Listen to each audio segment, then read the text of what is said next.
The map on the council table had begun to look less like ink and more like a noose. Robb Stark stood over it with his hands braced on the wood, shoulders tight beneath mail. The lines of the Blackwater and the King's Road were black veins, and beyond the city walls the little scratches that marked Stannis Baratheon's camp now seemed to multiply by the hour. They had grown into a ring of fires, then into a ring of men, and men became engines.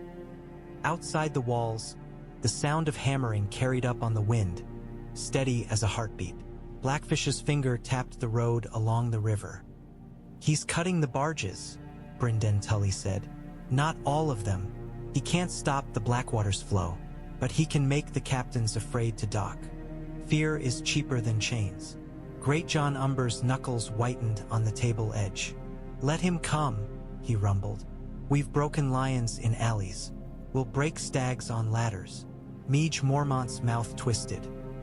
"Ladders don't frighten me," she said. "It's the green fire beneath our feet that does." On the side table, several jars sat with their seals broken, the residue within glowing faintly even in the daylight that filtered through the chamber's narrow windows. They had found caches in cellars, behind walls, under old stones like buried bones. Every time a jar was brought up, the men who carried it moved like they were holding a sleeping viper. Robb's gaze flicked to them and then away. "If Stannis assaults," he said, "one torch in the wrong place and this city becomes a funeral pyre." Tyrion Lannister shifted in his chains, the iron clinking softly. He had bruises still, one eye faintly swollen, but his posture remained stubbornly upright as if pride could substitute for freedom. "It's worse than a pyre," he said. "Wildfire doesn't merely burn. It remembers. It clings. Climbs. It turns screams into smoke." Grayjon's head snapped toward him. "And whose fault is that?" He growled. Tyrion's mouth twitched. "My father's," he said lightly. "Or Aerys's. Or any number of clever men who thought they could bottle hell and label it safety. If you prefer to blame me, do. I'm in chains. I can't stop you." Robb ignored the bait. He looked instead at Sansa. She stood by the window with their father's cloak drawn tight around her shoulders, watching the city beyond as if she could read the future in smoke. Her face was composed, but Robb had begun to notice the small tells. The way her fingers tightened when voices rose, the way her eyes tracked exits without thinking, the way she seemed to breathe only when a room was quiet. "What did you see?" Robb asked her. Sansa turned slowly. "Men," she said, "talking. More than they used to. They're not chanting now. They're waiting." Her gaze slid to Varys in the shadows. "When the small folk stop shouting, it doesn't mean they're satisfied. It means they're deciding which way to break." Varys's soft smile appeared as if conjured. "Your sister is perceptive," he said. "The city is a bee. AST that sleeps with one eye open. It can be fed, it can be soothed, but it cannot be owned, not for long." Robb's jaw tightened. "I don't want to own it," he said. "I want to leave it." The admission sat heavy. Great John made a sound like a protest. Blackfish's eyes narrowed. Meej's posture shifted, interested. Robb pushed down on the table until the wood creaked. "Moat Cailin is in Greyjoy hands," he said. "Winterfell may be threatened. If I stay here and bleed on Stannis's walls, the North will burn while I watch this city starve. And if you leave," Tyrion said, "Stannis will take the city and hang my family. Tywin will laugh and call you a coward. The Tyrells will arrive and pretend they saved everyone. And you will still have Greyjoys in your home." Robb's eyes hardened. "So what do you suggest?" he asked. Tyrion inhaled, then let it out slowly. "I suggest you accept that there are no clean paths," he said. "Only paths where you choose which filth to wade through." Blackfish's finger moved to the river gate. "There is a way out," Brynden said. "Not by King's Road, not through Stannis's lines. By water, by water," Meej echoed, and her eyes flicked to the window, to the river beyond. Robb's gaze followed. The Blackwater glittered in the distance between roofs, indifferent and cold. "My ships?" he asked bitterly. "I have none." "You have a city that needs to eat," Varys murmured. Food comes by river even when men shout about sieges. There are boats with captains who love coin more than causes. There are hidden ways. Grachan's face darkened. Hidden ways always lead to knives, he muttered. Sometimes, Varys agreed pleasantly. They lead to survival. Robb felt the pressure building behind his ribs, the tightening net. If we attempt a breakout, he said, Stannis will strike the moment he smells it. And if you do nothing, Sansa said quietly, the city will strike you first. Robb stared at her, and something like bleak gratitude passed through him. She was not pleading now. She was advising the way a commander would advise another commander. Blackfish leaned closer, voice low. We can make Stannis look the wrong way, he said. Assorti. Burn his engines. Hit his supply wagons. Make him think we mean to hold, while we prepare what matters. Robb looked at the wildfire jars again, at the faint green glow.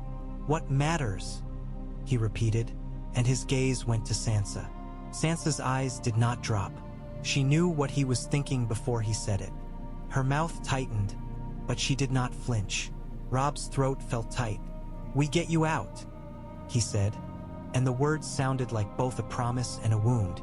Before the city decides to swallow you again. For a long moment, no one spoke. Even Grachan's breathing seemed to pause. Then Sansa nodded once. Do it, she said. Don't wait for them to take the choice away. Outside, beyond stone and smoke, the sound of hammering continued. Stannis' engines were being built. The city's hunger was being sharpened. The wildfire beneath them waited like a secret with teeth. Robb Stark pressed his palms to the map and felt the realm closing, and he began to plan not how to win King's Landing, but how to escape it without letting it burn behind him. Peter Baelish appeared in the red keep the way a rumor appeared, quietly, at the moment it would do the most damage. Robb found him in a corridor near the old council chambers, leaning on his cane as if he had all the time in the realm. The torches along the walls made his shadow long and thin, and on the stone behind him the jagged silhouette of the Iron Throne's spines fell like claws. Varys stood a few paces away, hands folded, expression mild. The eunuch's presence made Robb's skin itch. He never seemed out of place, and that meant he was always out of place. Grey Wind stepped forward at Robb's side, head low, eyes bright. The direwolf's growl was not loud, but it filled the corridor like a storm held back behind clouds. Peter Baelish's smile did not falter. Your Grace, he said, and the words were smooth as oiled leather. How odd it feels to say that and not mean Joffrey Baratheon. Robb's gaze stayed on him. You mean whatever profits you, Robb said. Peter's brows lifted. A fair accusation, he said lightly, though I would argue it's also a fair description of most men who survive court. What do you want? Robb asked. Peter tapped his cane once, softly, as if punctuating thought. To help, he said. Grey Wind's lips pulled back, showing teeth. Peter's eyes flicked to them, amused rather than frightened, which was either bravery or madness. You helped my father die, Robb said. The words were not shouted. They were flat, heavy, the kind of accusation that did not need volume to cut. Varys's expression did not change, but Peter Baelish's smile sharpened by a hair. I helped your father do what he insisted on doing, Peter said. There is a difference. Lord Eddard Stark believed truth was armor. Truth is only armor if everyone agrees to play by the same rules. And you write the rules, Robb said. Peter shrugged. I simply notice who holds the pen, he replied. Sansa stood behind Robb, half hidden near an archway, the cloak around her shoulders making her look like a shadow trying to remember it once belonged to a girl. Robb felt her gaze on Peter Baelish like a blade held close. He did not turn.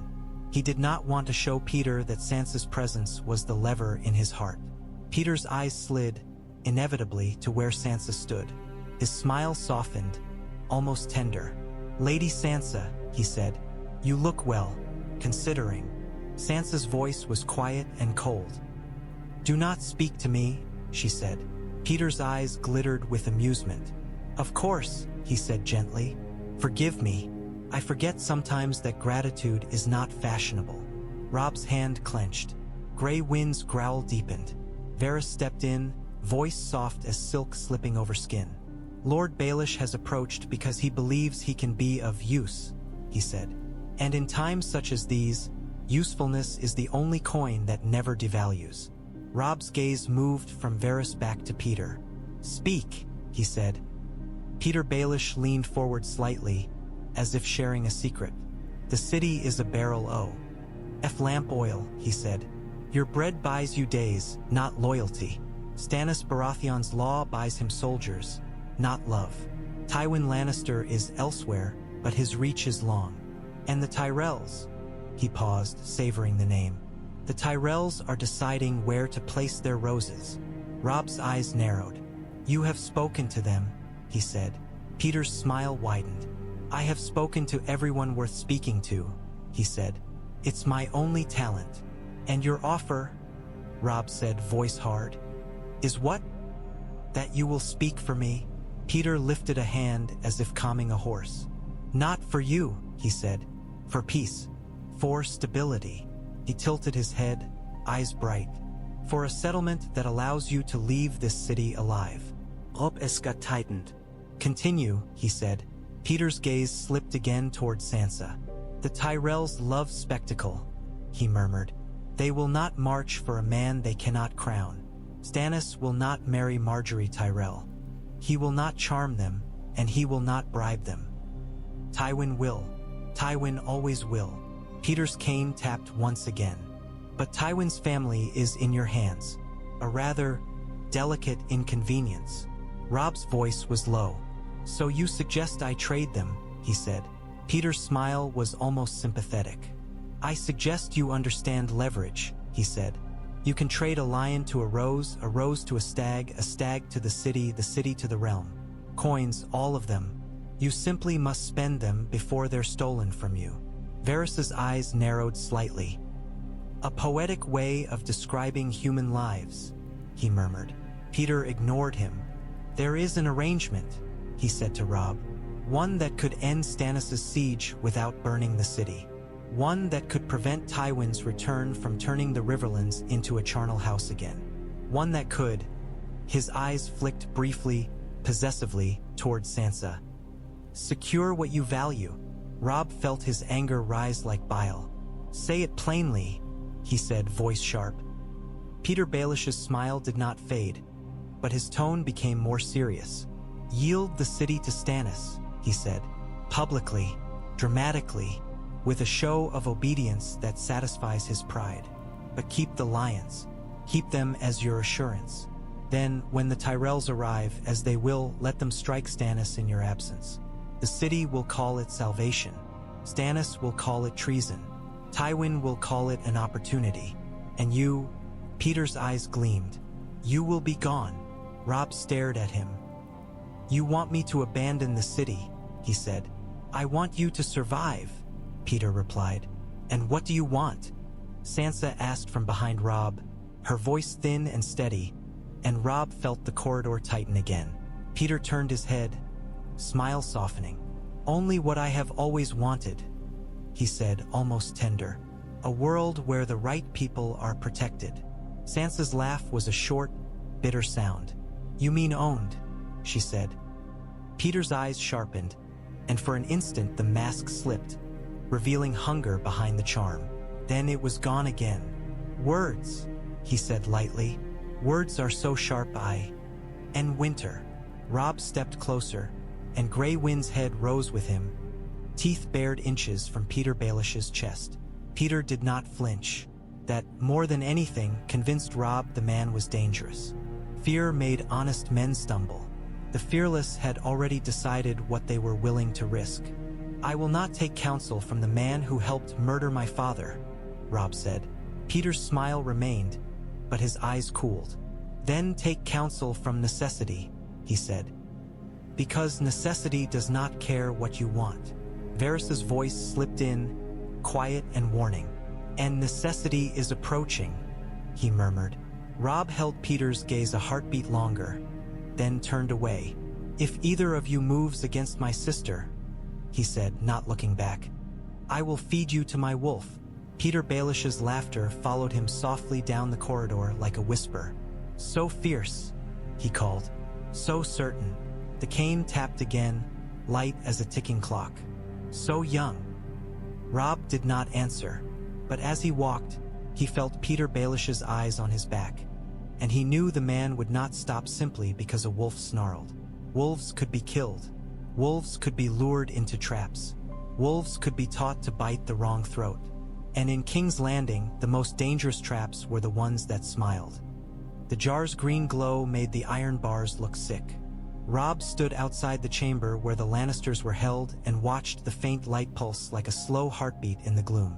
They had brought the jar here as a warning, not as a weapon, proof of what the city hid beneath its stone. The guards had placed it on a table between Robb and the bars and then stepped back, as if even proximity was a risk. Cersei Lannister's eyes fixed on it first, and for the first time since Robb had taken the Red Keep, something like unease crossed her face. Not fear of a sword, not fear of a wolf. Fear of something she could not seduce, threaten, or bargain with. That, she said softly, is madness. Robb's voice was quiet. It is your city, he replied. It is Aerys's madness, Cersei hissed, fingers curling around the bars. It was hidden, buried, forgotten. It is not mine. Robb's gaze went to Joffrey, sprawled on a bench like a sulking animal. His lip was still split from Robb's strike, his eyes bloodshot with rage. Nothing is yours when it hurts you, Robb said coldly. Everything is yours when it hurts someone else. Joffrey snorted. You're afraid, he said, and his voice cracked with spite. You're afraid the city will burn, and then you'll have nothing to play king over. Robb's eyes did not leave him. I don't play, he said. Joffrey's smile was thin and ugly. You think you can keep me here forever? He spat. My grandfather will come and... Your grandfather may never reach you, Robb said, and watched Cersei's eyes sharpen at the possibility. Rivers hold him. Hunger will hold him. And if he reaches you, it will be because I allowed it. Cersei's laughter was brittle. You speak like a man who thinks he controls the world, she said. Your father spoke that way too. Look where it got him. Robb felt the old rage flare, but he kept it chained. My father trusted, he said. That was his crime in this city. Cersei leaned closer, her face between the bars, her breath visible in the cold air. And what is yours? She asked softly. Bride? Revenge? Love? Her eyes slid toward the corridor, toward the memory of Sansa. A sister. Robb's hand tightened on his sword hilt, not drawing, simply anchoring himself. Grey Wind's growl rose, deep and immediate. Cersei's eyes flicked to the wolf's teeth and then back to Robb, daring. I came here for my sister, Robb said flatly, and I have her, which means the only reason you breathe is because you are still useful to me. Joffrey's laugh was high. Useful, he mimicked. You think you can use me? I'm the king. Robb stepped closer to the bars, and the guards tensed. Grey Wind moved with him, shoulder brushing Robb's leg, silent and heavy. You are a hostage, Robb said. And hostages are worth only what the world believes they are worth. He tilted his head slightly. Tell me, Joffrey, what is a hostage worth when the city outside wants your head on a spike? Joffrey's smile faltered. He glanced toward the door, suddenly uncertain. Cersei's face tightened. What did you do? She demanded. Robb's voice stayed calm. I fed them, he said. I punished thieves. I hanged a man who was stirring riots. His gaze flicked to Cersei. Your people starved them and beat them and mocked them for years. Now they chant for bread, and they whisper for justice. They do not whisper for mercy. Cersei's eyes narrowed. You are turning them against him, she said, and there was accusation there, as if the small folk's hatred were Robb's weapon rather than her own creation. They were already against him, Robb replied. I am simply not stopping them from being honest. Joffrey surged to his feet, face twisted. You can't let them, he began, and then stopped as Grey Wind took a step forward, head low, eyes fixed, the wolf's presence pressing against the bars like a force of nature. Joffrey swallowed. His hands trembled. He tried to hide it by curling them into fists. Tommen stirred on the floor, eyes half opening. He blinked sleepily at the green glow of the jar, then at Robb, then at his mother. He clutched his wooden lion tighter and whispered, small and frightened, "Mother!" Cersei's face softened for a heartbeat, but then it hardened again like stone returning to its shape. "Do not speak to him," she snapped, though she did not know whether she meant Tommen or Robb. Robb's gaze lingered on Tommen, on the boy's tiny fingers and the wooden toy that was both comfort and symbol. He remembered Bran's small hands, the way Bran used to grip Robb's finger as if it were a rope that could keep him from falling. For a moment, the war's ugliness pressed against his throat. Then Cersei spoke again, and the moment shattered. "You are trapped here," she said softly, "between stags and lions and your own starving city. You have made yourself a rat in a cage, Robb Stark. And you brought your sister into it." Robb's eyes went cold. "She is leaving," he said. Cersei's smile was slow. "Leaving," she echoed. "You think you can send her away through a ring of enemies? Through a city full of eyes? Through men who have learned the value of Stark blood?" Robb leaned forward, voice low enough to feel like a knife against skin. "If anything happens to her," he said, "I will not kill Joffrey quickly." Cersei's gaze sharpened. For the first time, she truly believed him. Joffrey's breath hitched. "Mother?" he whispered, suddenly less certain of his own invincibility. Robb straightened. He looked at the wildfire jar again, at the faint green pulse. "This city is cursed," he said quietly. "If Stannis attacks and that breaks, it will burn everything you've ever valued." Cersei's eyes glittered. "And you think that frightens me?" she hissed. "If I cannot have my son on the throne, I would rather see the city ash than see someone else sit where he should." The confession was so naked it made even the guards behind Robb shift uneasily. Robb stared at her and understood the depth of her hatred for the world that dared to deny her. He understood too that she was not threatening him. She was telling him truth. Robb turned away then, because there was nothing left to say that would make her human. As he left the chamber, Grey Wind followed, silent and heavy. Behind them, Cersei's voice slipped through the bars like poison. "Run north," she called softly. "Run back to your snow. The city will burn without you, and the realm will chew your bones anyway."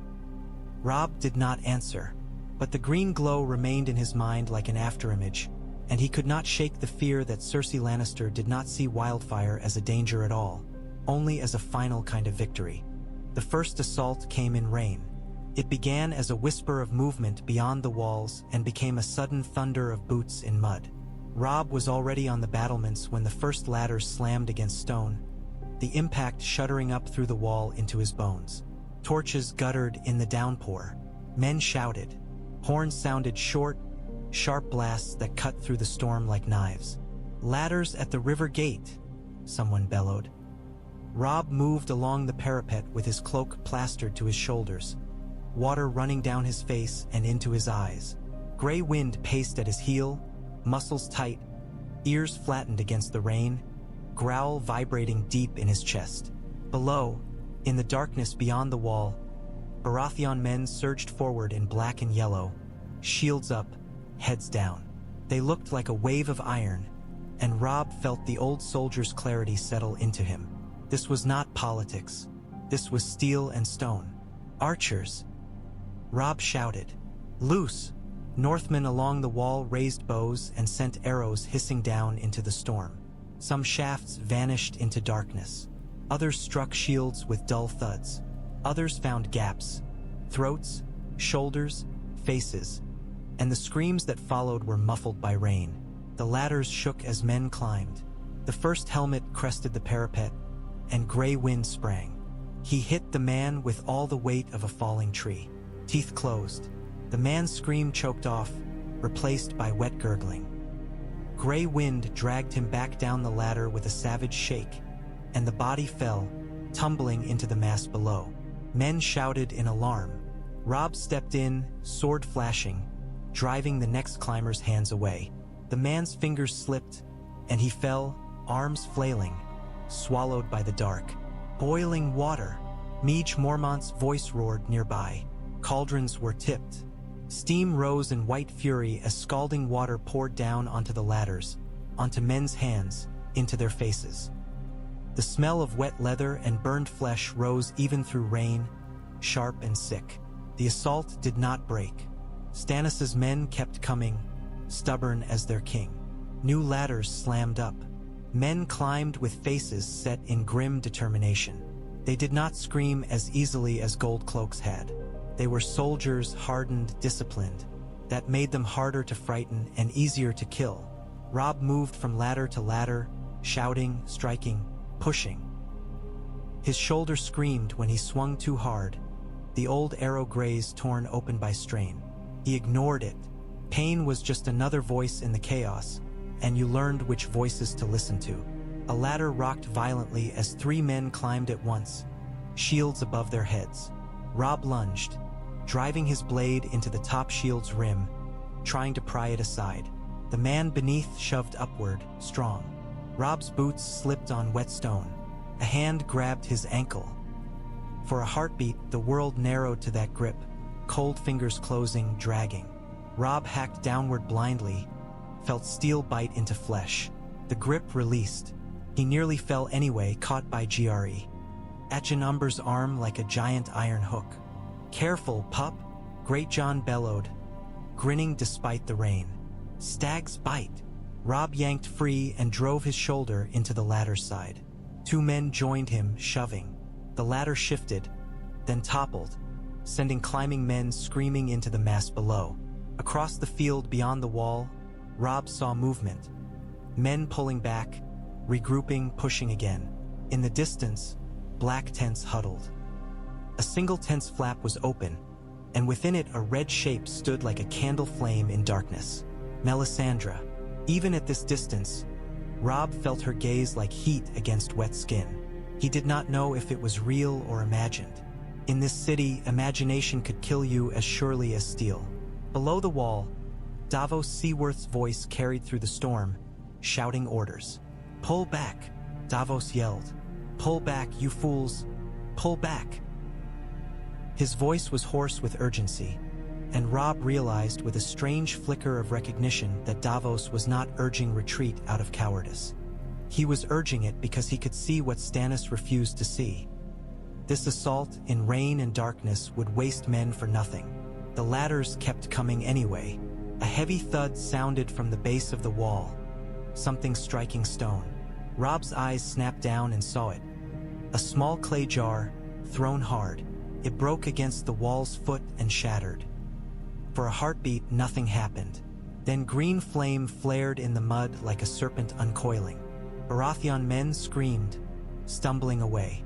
The wildfire climbed wet cloth, ignored rain, licked at shields as if hungry. A man tried to beat it out with his hands and screamed louder as his fingers caught fire. Robb's stomach twisted. "No," he breathed, and his voice was swallowed by rain. He spun toward his men. "No torches near the walls," he shouted. "No fire. Put them out. Wildfire." Someone screamed in panic, and panic ran along the parapet like a spark. Robb grabbed a man by the collar. "Control it," he snarled. "Control your fear." Below, Davos's voice rose again. "Raw. Back. Back from it." The assault faltered, not from arrows, not from boiling water, but from the green flame that did not care about kings. Men fell back, dragging the burned, leaving ladders abandoned against stone like broken bones. The rain hammered down, trying and failing to smother the wildfire. The green flame danced in the mud like madness made visible. Robb stared at it, heart pounding. If a single jar could do this outside the walls, what would 100 do inside the city streets? When the horns finally sounded retreat, Robb's hands were shaking, not from exertion but from the sudden understanding that Stannis Baratheon did not need to breach the walls to destroy King's Landing. He only needed to keep pressing until someone, somewhere, made one mistake with one torch. Great John clapped him on the shoulder hard enough to jolt pain through him. "We held," the giant bellowed, laughing. "Let the stag lick his wounds." Robb did not laugh. He watched the green flame in the mud and felt dread settle like lead, because the assault had been only a test, and the city had already answered with fire. Robb did not sleep after the assault. He sat in a cold chamber of the Red Keep with damp hair and blood-stiff gloves, listening to the city's restless noise and the slow drip of water from his cloak onto stone. The rain had not stopped. It hammered the rooftops, ran in gutters, seeped into walls. It made everything slick and cold and honest. Blackfish waited with him, sharpening a knife with slow strokes. Midge Mormont paced like a caged bear. Great John drank from a skin and muttered about stags drowning in their own stubbornness. Sansa had gone back to her chamber, escorted by guards Robb trusted. And even then Robb's mind kept reaching for her like a hand checking for a wound. "Stannis tested us," Robb said quietly. "He learned our wall holds. He learned where our archers stand. He learned how fast we respond." Blackfish's knife made a soft rasp. "And we learned he'll throw men at stone until it either breaks or bleeds him dry," Brynden replied. Midge's eyes flashed. "Then we cut off his hands," she growled. Robb's gaze lifted. "We burn his engines," he said. Great John grinned, teeth white in the gloom. "Now that's a plan." Blackfish's expression remained hard. "A sortie," he said. "Risky, but if his ladders and rams are ash, he has to build again. Time is a weapon. Time," Robb thought bitterly, "is a weapon that cuts both ways." He rose. "We go light," he said. "We go quiet. We hit the engines, the supply wagons, and we leave before they can close around us." Midge nodded immediately. Great John slammed his fist into his palm. Blackfish simply sheathed his knife. Robb looked at them. "No heroics," he said. "No chasing. No trophies. We're not here to win glory. We're here to buy days." They left through a postern gate near the river, a narrow mouth in the wall that opened onto wet grass and darkness. Robb brought 20 men, no more. The fewer you carried, the less noise you made. Gray wind moved ahead, low and silent. His fur darkened by rain until he looked like a shadow given muscle. Beyond, Stannis' camp was a low sprawl of black shapes and dim fires shielded against the storm. The smell of smoke and wet canvas carried on the wind. Men's voices were distant, muffled. A cough, a laugh, the scrape of metal. Robb's men moved like wolves, cloaks pulled close, blades ready. They carried torches, but the flames were shuttered, only allowed to breathe when needed. Fire was both weapon and risk.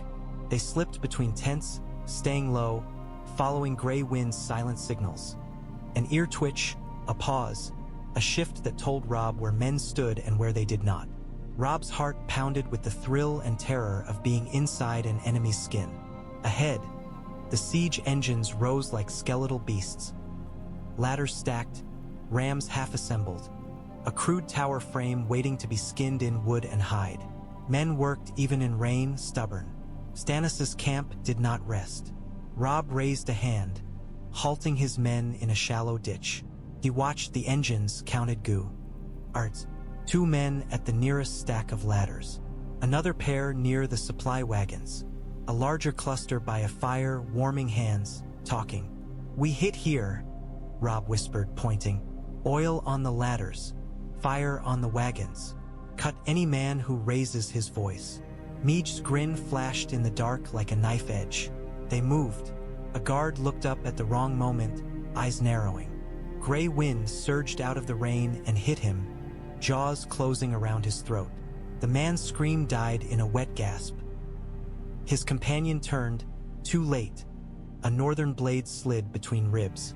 The man fell into mud without a sound. Robb's men poured oil over the ladder stacks, working fast, careful. Another group rolled barrels from a wagon and smashed them, spilling grain into the wet earth. Waste was a sin in a siege. Robb moved toward the supply wagons, blade ready. He began. Davos Seaworth. Robb's mind stuttered. The Onion Knight's eyes widened. not with hatred, but with shock. He lifted his lantern slightly as if to see better, as if his mind refused what his eyes presented. Robb Stark, Davos whispered. Robb's sword lifted. Davos's hand went to his own blade, but hesitated. They stared at each other in the rain. Two men who had never met, but had already shaped each other's war. Robb saw in Davos's face something he did not expect in Stannis's camp. Reluctance. Humanity. Davos's voice was low. "You're mad," he said. "This camp, if they see you." "They won't," Robb said and nodded toward the wagons. "Move." Davos's eyes flicked to the men pouring oil, to the torches being opened. Understanding hit him like a fist. "No," he said sharply. "If you burn this, Stannis will." "He will build again," Robb said. "And while he builds, my sister leaves this city. While he builds, I find a way north." Davos's jaw clenched. "He'll take it as an insult," he said. "He'll strike harder." "He strikes anyway," Robb replied. Davos took a half-step forward, rain streaming from his beard. "There's wildfire in your city," he said urgently. "If he presses, if his men throw torches, if someone panics, King's Landing will burn." "Tu sans will die." Robb's stomach tightened. "Then tell him to stop," Robb snapped. "Tell him to take his law and aim it somewhere else." Davos's eyes flashed with frustration. "You think I haven't tried?" For a heartbeat, Robb saw the truth.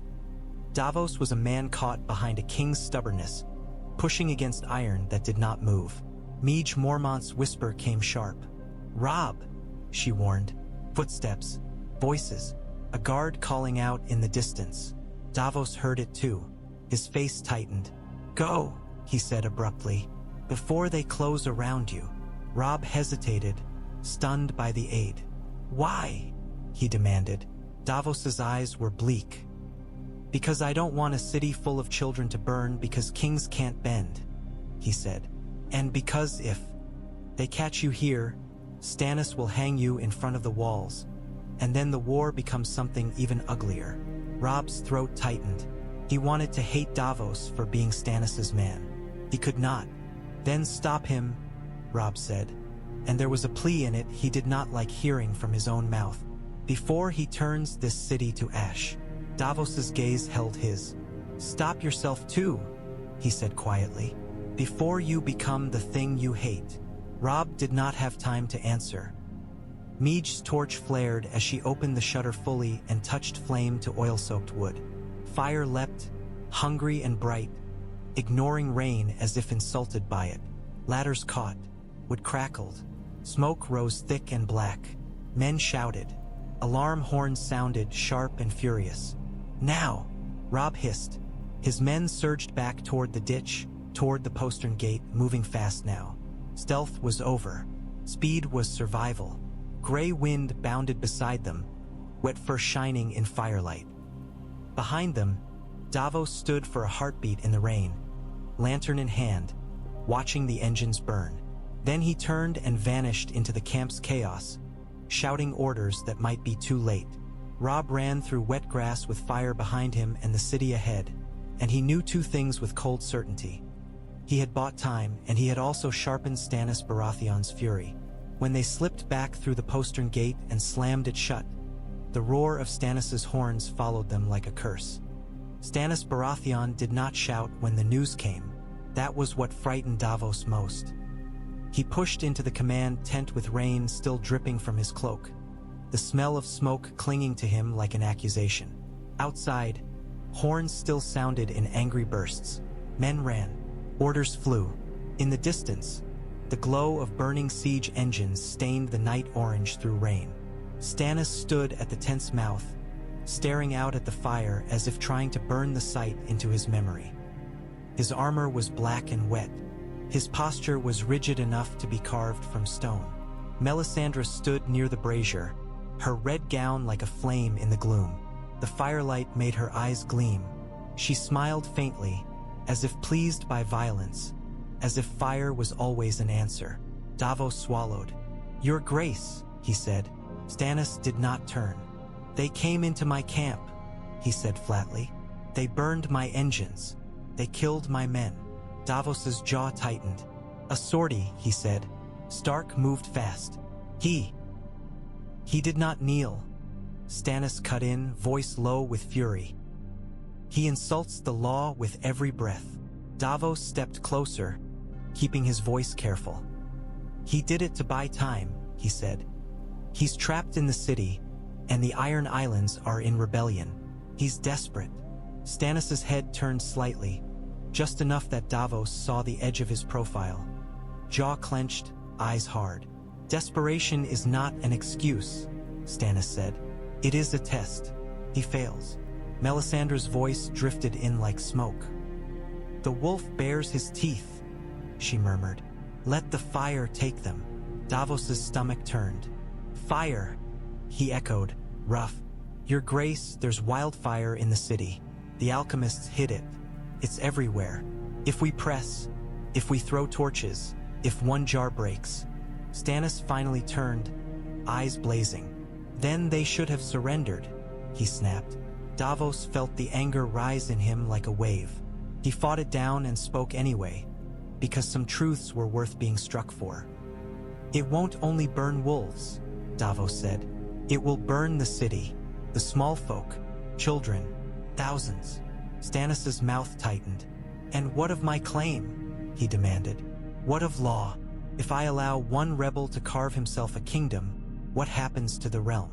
The realm is already bleeding, Davos said, voice raw. Law won't stitch it if you use it like a blade. Stannis stared at him, and for a heartbeat Davos thought he would be killed for insolence. Then Stannis spoke cold. You grow bold, he said. I grow tired, Davos replied, the truth spilling out. Tired of watching good men die because kings cannot bend. Melisandre's smile deepened. Bending is for weak things, she said. Steel breaks or holds. Davos's gaze snapped to her. Men aren't steel, he snarled. They're flesh. They burn. Stannis' eyes narrowed. Enough, he said, and his voice was a lash. He turned back to the map table, where orders lay crumpled and wax seals littered the wood like broken teeth. We rebuild, he said. We tighten the siege. No more half measure. Yes. Davos's throat tightened. Your Grace. Stannis slammed his fist down on the table. The sound cracked through the tent. He will kneel, Stannis hissed. He will kneel, or I will drag him to the walls and force his head down until his neck snaps. Davos flinched despite himself. He saw then the truth that had always been there. Stannis did not want only the city. He wanted submission. He wanted the realm to admit it had been wrong to deny him. Melisandre stepped closer to Stannis, her voice soft and intimate. The fire can do it, she murmured. There are ways to break a wolf without breaking a wall. Davos's skin crawled. What ways? He demanded. Melisandre's eyes gleamed. The shadows, she whispered. Stannis' jaw worked. For a moment, something dark flickered in his gaze. Temptation, or despair, or both. Davos stepped between them without thinking. A foolish move in a king's tent, but he could not stop himself. No, he said harshly. No more witches' tricks. Not for this. Not for a city full of innocent people. Stannis' eyes snapped to him. Innocent? He spat. No one in this realm is innocent. Davos held his ground, rainwater dripping from his hair onto the tent's floor. Then at least don't make them ashes, he said. Don't make the realm remember your reign as the one that burned King's Landing. Stannis' face was stone. The realm will remember my reign as lawful, he said. And if it must be written in fire, so be it. Davos felt cold settle in his gut, deeper than rain, deeper than fear. He had followed this man because he believed Stannis was just. He still believed it, perhaps more than ever. But justice without mercy was simply another kind of cruelty, and Davos could feel the edge of it now. Outside, the rain continued to fall, trying and failing to smother the fires in the camp. The engines burned down, collapsing into glowing ruins. Stannis watched the flames through the tent flap, and Davos watched Stannis. and both men understood in silence that the war had shifted. Robb Stark had burned wood. Stannis Baratheon would answer by trying to burn will. Rumors arrived before armies did. They came on tongues and in taverns, on the lips of frightened traders and smugglers who slipped through lines with coin and luck. They came as whispers in Flea Bottom and as murmurs in the Red Keep's corridors, carried by servants who listened at doors and sold what they heard. Green and gold, they said. Roses. The Reach is moving. At first Robb dismissed it as the city's hunger for hope, because hope in King's Landing was a currency as valuable as bread. But then the ravens came, ragged, wet, exhausted birds with messages tied tight to their legs. Reports from scouts beyond the walls. Sightings on the Rose Road. Dust clouds in the distance on days when the rain eased. Shining helms glimpsed through mist. The Tyrells were marching. Robb stood again over the map in the council chamber, and this time the noose had another strand. Stannis outside. Tywin somewhere beyond rivers. The Tyrells approaching with fresh horses and full bellies. And inside the walls, a city that could turn on him with a single chant. Great John Umber slammed his fist down. "Let them come," he roared. "We'll smash the roses too. Flowers bruise easy." Blackfish's eyes stayed on the map. "Flowers come with thorns," he said. Tyrion, chained but attentive, let out a soft laugh. "The Reach doesn't march out of kindness," he said. "If Tyrell banners are on the road, my father has already paid for them, or promised them something better than gold." Robb's gaze sharpened. "A queen," he said. Tyrion's smile was thin. "You learn quickly," he said. "Yes, a queen. Or the promise of being the saviors of King's Landing. Or both." Sansa stood near the window listening. When she spoke, her voice was quiet and steady. "If they come, the city will cheer," she said. "They'll cheer anyone who looks like food." Robb felt the truth of it settle in his chest. The small folk would not see Tyrell banners as another lord's ambition. They would see wagons of grain. They would see fat knights and bright colors and believe salvation had come, because desperation made fools of everyone. "And Stannis?" Meej asked, arms crossed. "Will he fight them?" "He will," Robb said, and he could already see it. Stannis' stubborn line turning toward the new threat, his pride refusing retreat, his law refusing compromise. He can't allow them to reach the city. Not with me inside it. Blackfish's gaze lifted. "3 armies," he murmured. "Stag, rose, wolf." His mouth tightened. "And the lion's teeth in your fist."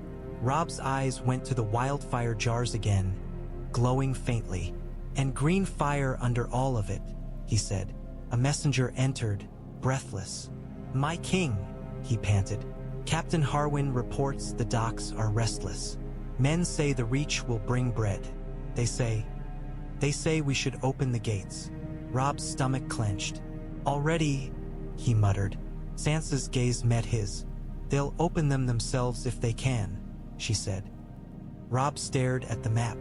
If the Tyrells arrived, the siege lines would shift. Stannis would be forced to turn outward. Tywin's alliance would tighten. The city might riot in anticipation. And in that chaos there was opportunity, ugly, dangerous opportunity. "We don't fight 3 kings for a city I don't want," Robb said. Grayjon's eyes widened.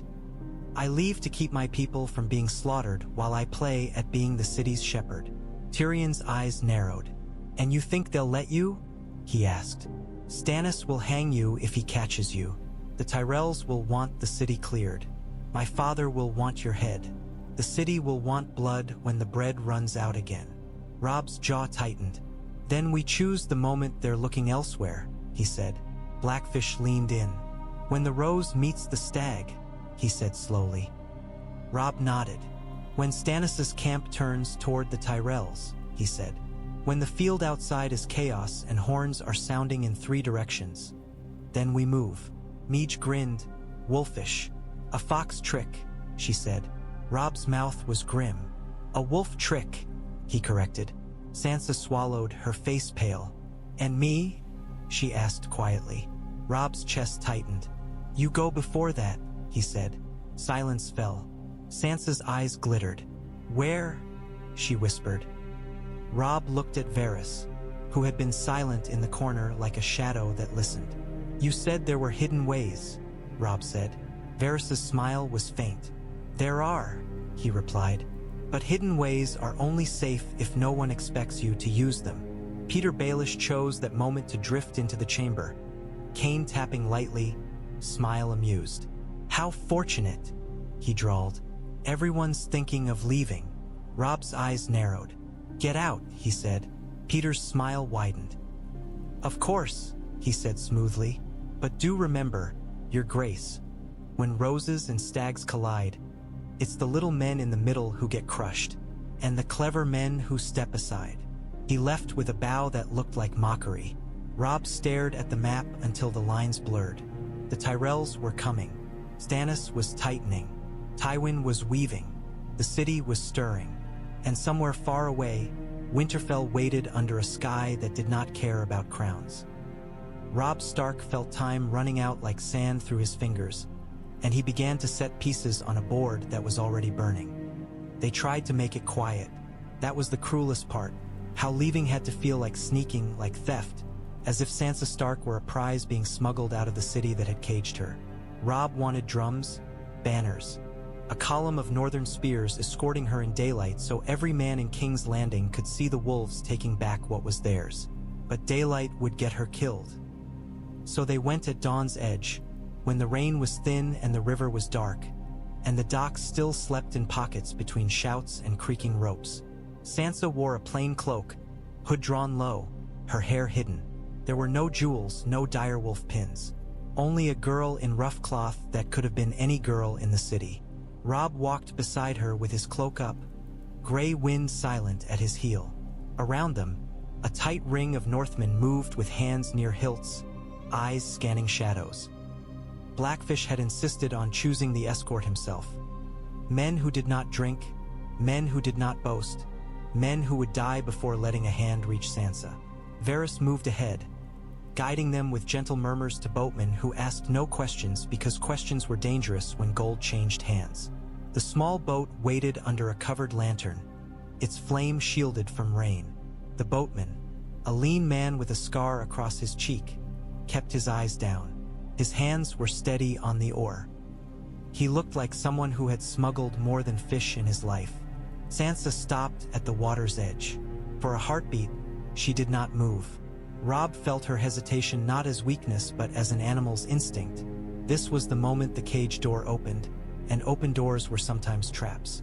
Robb took her hand. Her fingers were cold. "You're going north," he said softly. Sansa's voice was barely more than breath. "And you?" she asked. Robb's jaw tightened. "I follow," he said. It was not a promise he could guarantee, and he hated that. "When I can."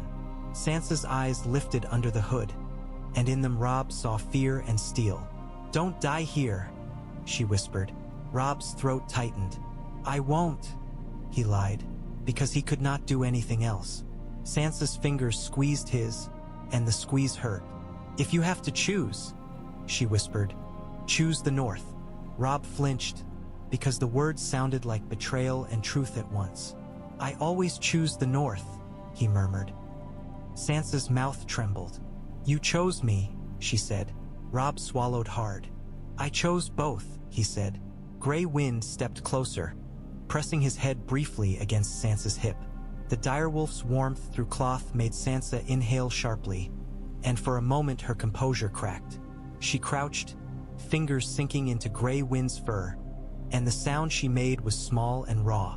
"I missed him," she whispered, not of the wolf alone, but of everything the wolf represented. Winterfell's cold stone, the gods' wood, the sound of wolves in the night, the life she had been forced to shed like skin. Robb crouched too, pulling her close briefly, careful of her hood, careful of her discu. As if tenderness itself could draw knives. "You're going home," he murmured into her hair. Sansa pulled back, forcing herself upright. She wiped at her face quickly, furious at herself for tears. "I'm not a child," she said, as if reminding herself. Robb's eyes softened. "No," he agreed. You're not. Varys cleared his throat softly, a gentle warning. Time, your grace, he murmured. The docks wake early. Robb nodded, jaw clenched. He led Sansa toward the boat. The boatman stepped aside. A northern guard climbed in first, then another scanning the river. Sansa paused again, 1 foot on the plank. She turned back to Robb, hood shadowing her face.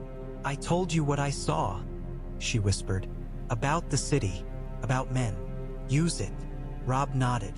I will, he said. Sansa's voice dropped further.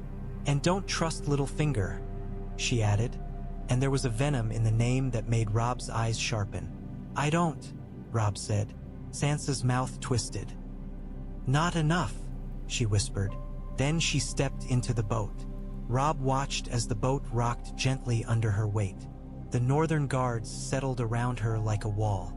The boatman pushed off with a quiet grunt, and the boat slid away from the dock into the river's dark skin. Robb stood still as it moved, as if he could hold it with will alone. Gray Wind's ears pricked toward the departing boat, then back to Robb, sensing the tension. Sansa did not look back at first. Then, when the boat was farther out and the lantern's glow had become a small, trembling star on water, she turned her hooded face toward the dock. Robb could not see her expression clearly, but he felt it.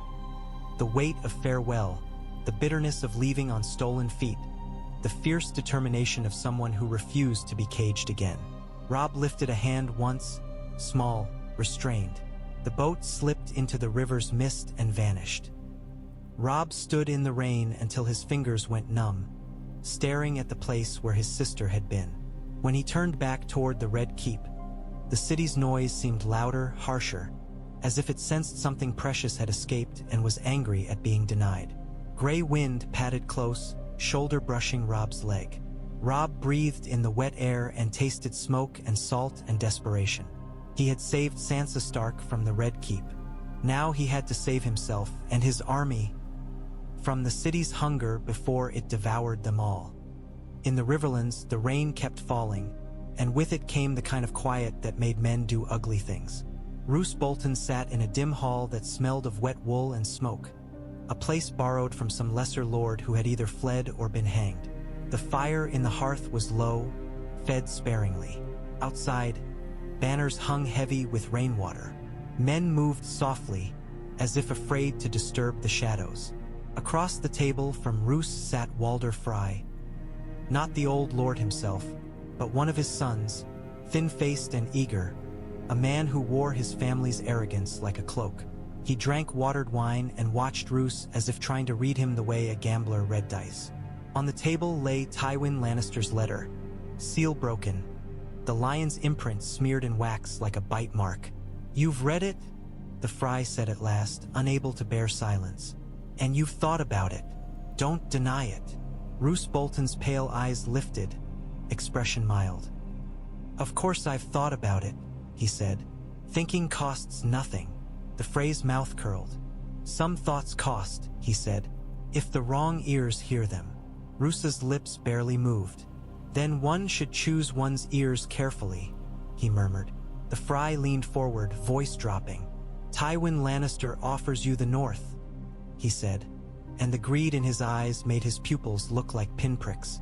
Warden, Lord Paramount, all the titles your Wolf King can't give you. Roose's fingers rested on the table near a quill and an inkwell, idle. Robb Stark has given me trust, he said softly. The Frey scoffed. Trust doesn't stop swords, he said. Trust doesn't stop a rope. Roose's gaze drifted to the knife on the table, its blade clean, its handle worn. No, he agreed. It doesn't. The Frey's smile widened, thinking he had found purchase. So you understand, he whispered. Robb Stark is trapped in that city. 3 kings want his head.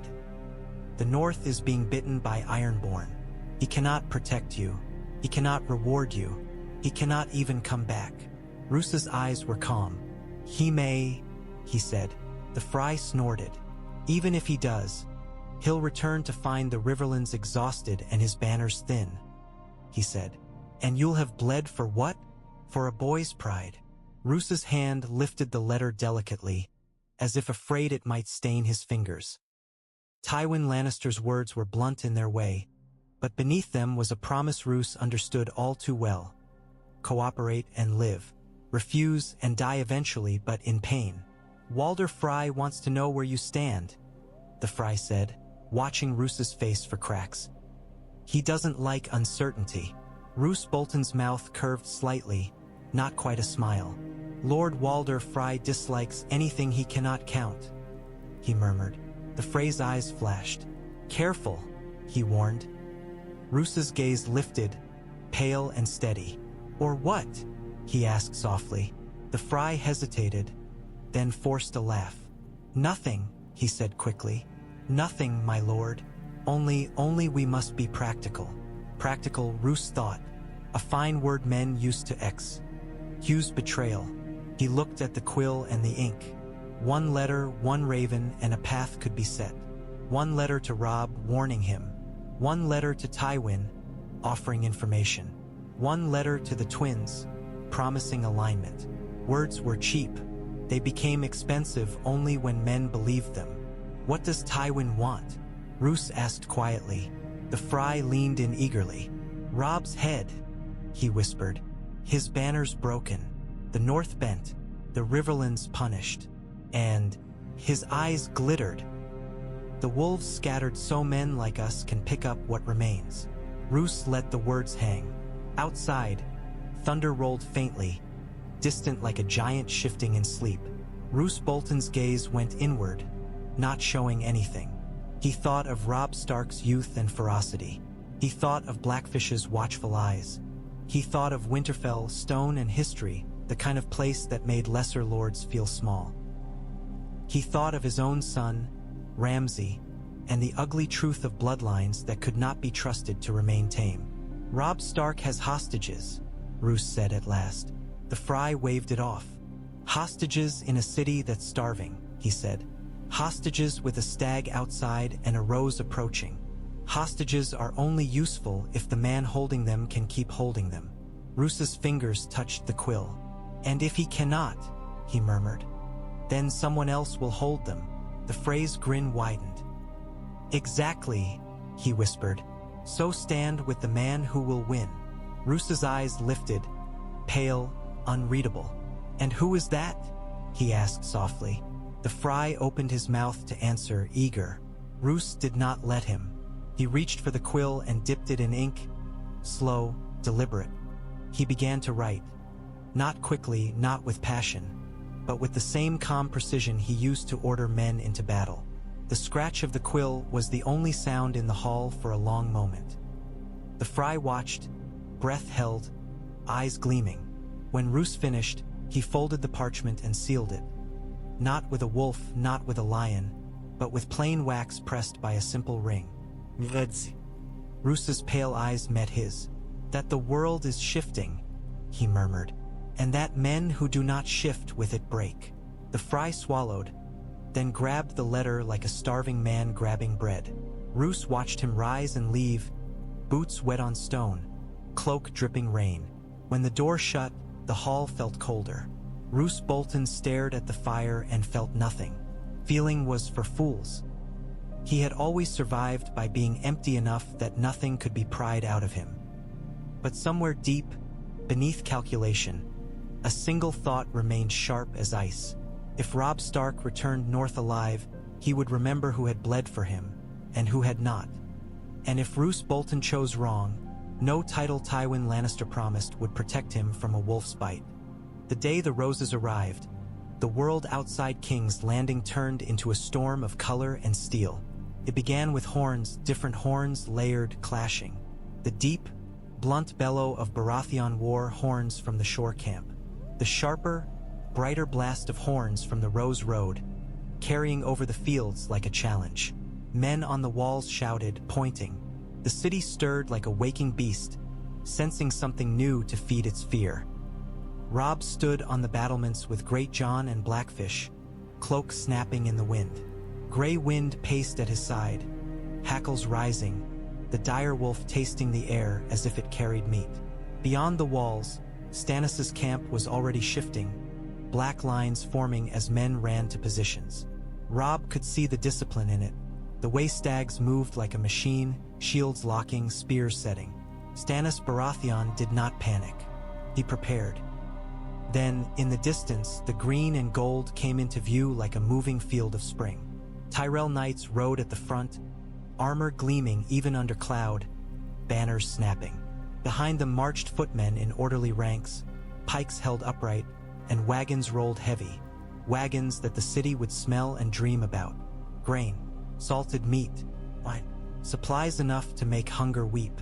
For a heartbeat, Robb saw the small folk on rooftops and windowsills leaning out, shouting, cheering. The sound rose from the city like a wave, a roar of hope that was almost worship. Bread?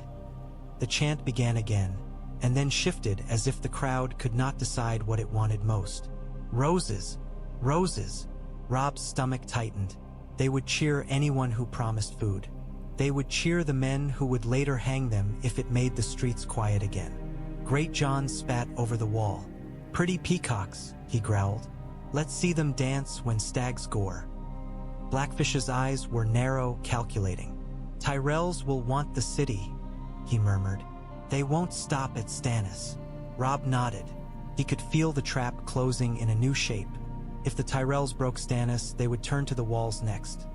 Not because they hated Robb, but because Robb was in their way and ambition did not tolerate obstacles. Outside, the two armies met. Stannis' line held firm as the Tyrell cavalry charged. The sound carried even to the walls. The thunder of hooves, the clang of impact, the roar of men as steel hit steel. The wedge of green and gold slammed into black shields and spears, and the field erupted into chaos. Horses screaming, men falling, banners tangling. For a moment, it looked as if Stannis' line would break simply from the force of the charge. It did not. It bent, absorbed, locked again. Stannis' men were grim, stubborn. They fought not for glory but for a king's certainty. They shoved their spears forward into charging horses' chests. They pulled riders down with hooks. They stabbed in tight, efficient motions. The Tyrell knights, brilliant and bold, found themselves grinding against a wall of law. Robb watched heart ding and understood the terrifying truth. If Stannis had been fighting lions, he might have won with sheer will. But he was fighting roses, and roses came with more men than pride alone could answer. A new horn sounded from the Tyrell side, and another line of green footmen surged forward, flanking. Stannis' men began to shift, trying to meet the new pressure. The field turned into a spinning wheel of bodies. Smoke rose where supply wagons burned. Some set alight by Stannis' men in desperate denial of the Reach's provisions, some burning because chaos and fire always found each other. The rain tried to smother the flames and failed. Robb's eyes flicked to the river, to Stannis' ships, and he saw movement there too. Galleys adjusting, archers firing toward the shore, trying to protect their line. Stannis was being attacked from land and pressured from the sea's edge, forced to defend every side at once. Blackfish leaned in. Now, he said softly, while they're looking at each other. Robb's throat tightened. Sansa was already gone. The first part of the plan had been set in motion like a thrown knife. Now came the dangerous part, getting the rest of his people out without the city tearing itself open. Robb looked down into King's Landing. The streets were alive with shouting, not yet riot, but close. Men ran toward the gates, desperate to see the battle, desperate to open them, desperate to greet the saviors. Gold cloaks shouted orders. Northmen held positions, tense. The city was a pot beginning to boil. If they open the gates, Robb murmured, we lose control. Grachan's hand went to his sword. Then we shut them, he snarled. And if the city squeals, we silence it. Robb's jaw tightened. No, he said. We don't slaughter the city to save ourselves. Blackfish's eyes were hard. Then we move fast, he said, before the city chooses for you. Robb stared at the battlefield again. Green and gold and black in a swirling, screaming knot. Stannis Baratheon stood somewhere in that chaos, stubborn as stone. Mace Tyrell's banners flew bright as lies. And behind the Tyrells, somewhere unseen, Tywin Lannister's influence moved like a hand tightening the noose. Robb felt the weight of the Iron Throne behind him, unseen but present, as if the blades watched to see who would bleed next. He turned toward the stairwell. "Signal the captains," he snapped. "Quietly. We begin preparations now. No banners, no drums. We move in groups. We keep the gold cloaks paid. We keep the bread moving. We keep the city calm long enough to slip out." Blackfish nodded, already moving. Great John grunted, annoyed but obedient. Grey Wind paced, restless, sensing Robb's tension like a storm in the air. Robb took one last look at the field outside the walls, at roses crashing against stags, at men dying because kings refused to bend. And then he descended from the battlements into the Red Keep's dark arteries. Above him, horns blared and banners snapped. Below him, Wildfire waited in cellars. And in the middle of it all, Robb Stark began to do the hardest thing a king could do. He began to plan a retreat that would look like victory to everyone watching, until the wolves were already gone. The city wanted to open its mouth. That was what Robb felt when he stood above the Red Keep's inner yard and listened to King's Landing howl. It was not a single roar.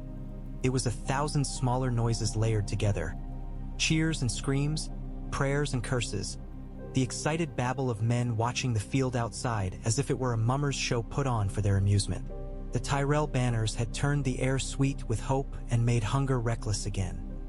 Below, Northmen moved in disciplined lines through the yard, wet cloaks flapping, boots splashing through puddles. Great John Umber barked orders with a voice that could have shaken stones loose from the walls. Meej Mormont stood like a carved post beside Robb, arms crossed, eyes narrowed, listening to the city the way a hunter listened for wolves. Captain Harwin waited near the stairhead, hearing clinking faintly when he shifted his grip. His face was drawn, his eyes shadowed by sleeplessness. He was a man who had served lions, then learned the price of being seen as lion flesh himself. "They're pressing the gates," Harwin said, voice tight. "The River Gate, the King's Gate, the Lion Gate too, gods help us. They want them opened to the roses. They want food," Meej said, blunt. Harwin swallowed. "They want to see," he replied. "They want to stand in the road and scream for the men they think will save them.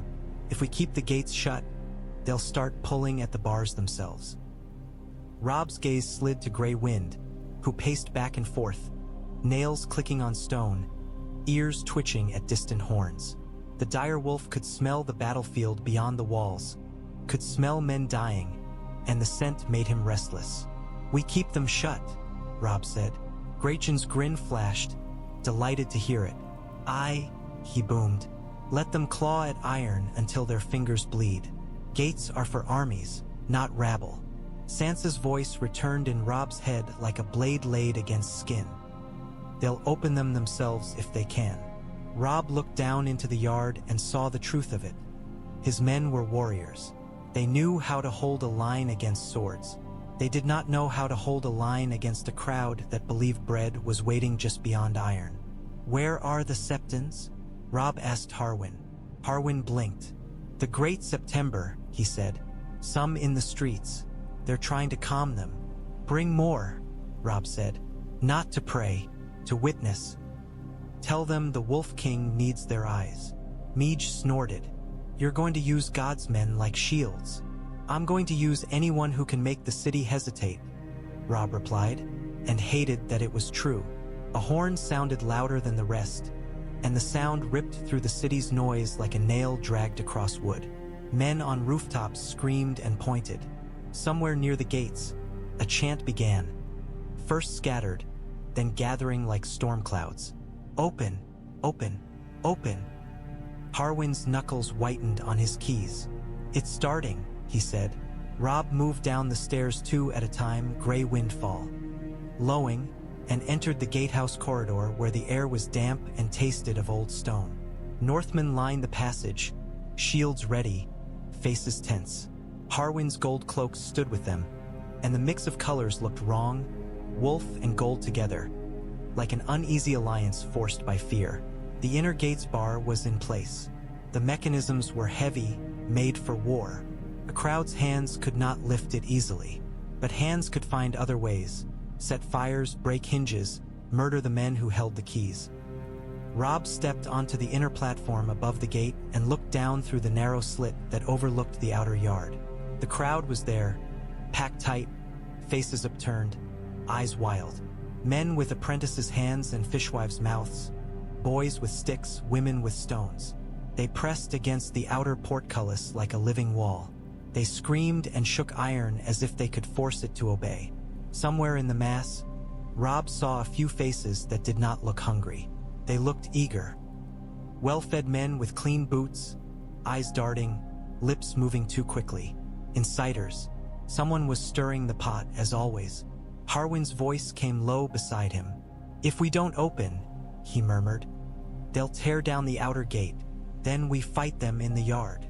"Then we don't let them tear," Robb said. He raised his voice, and the sound of it carried down through stone and iron.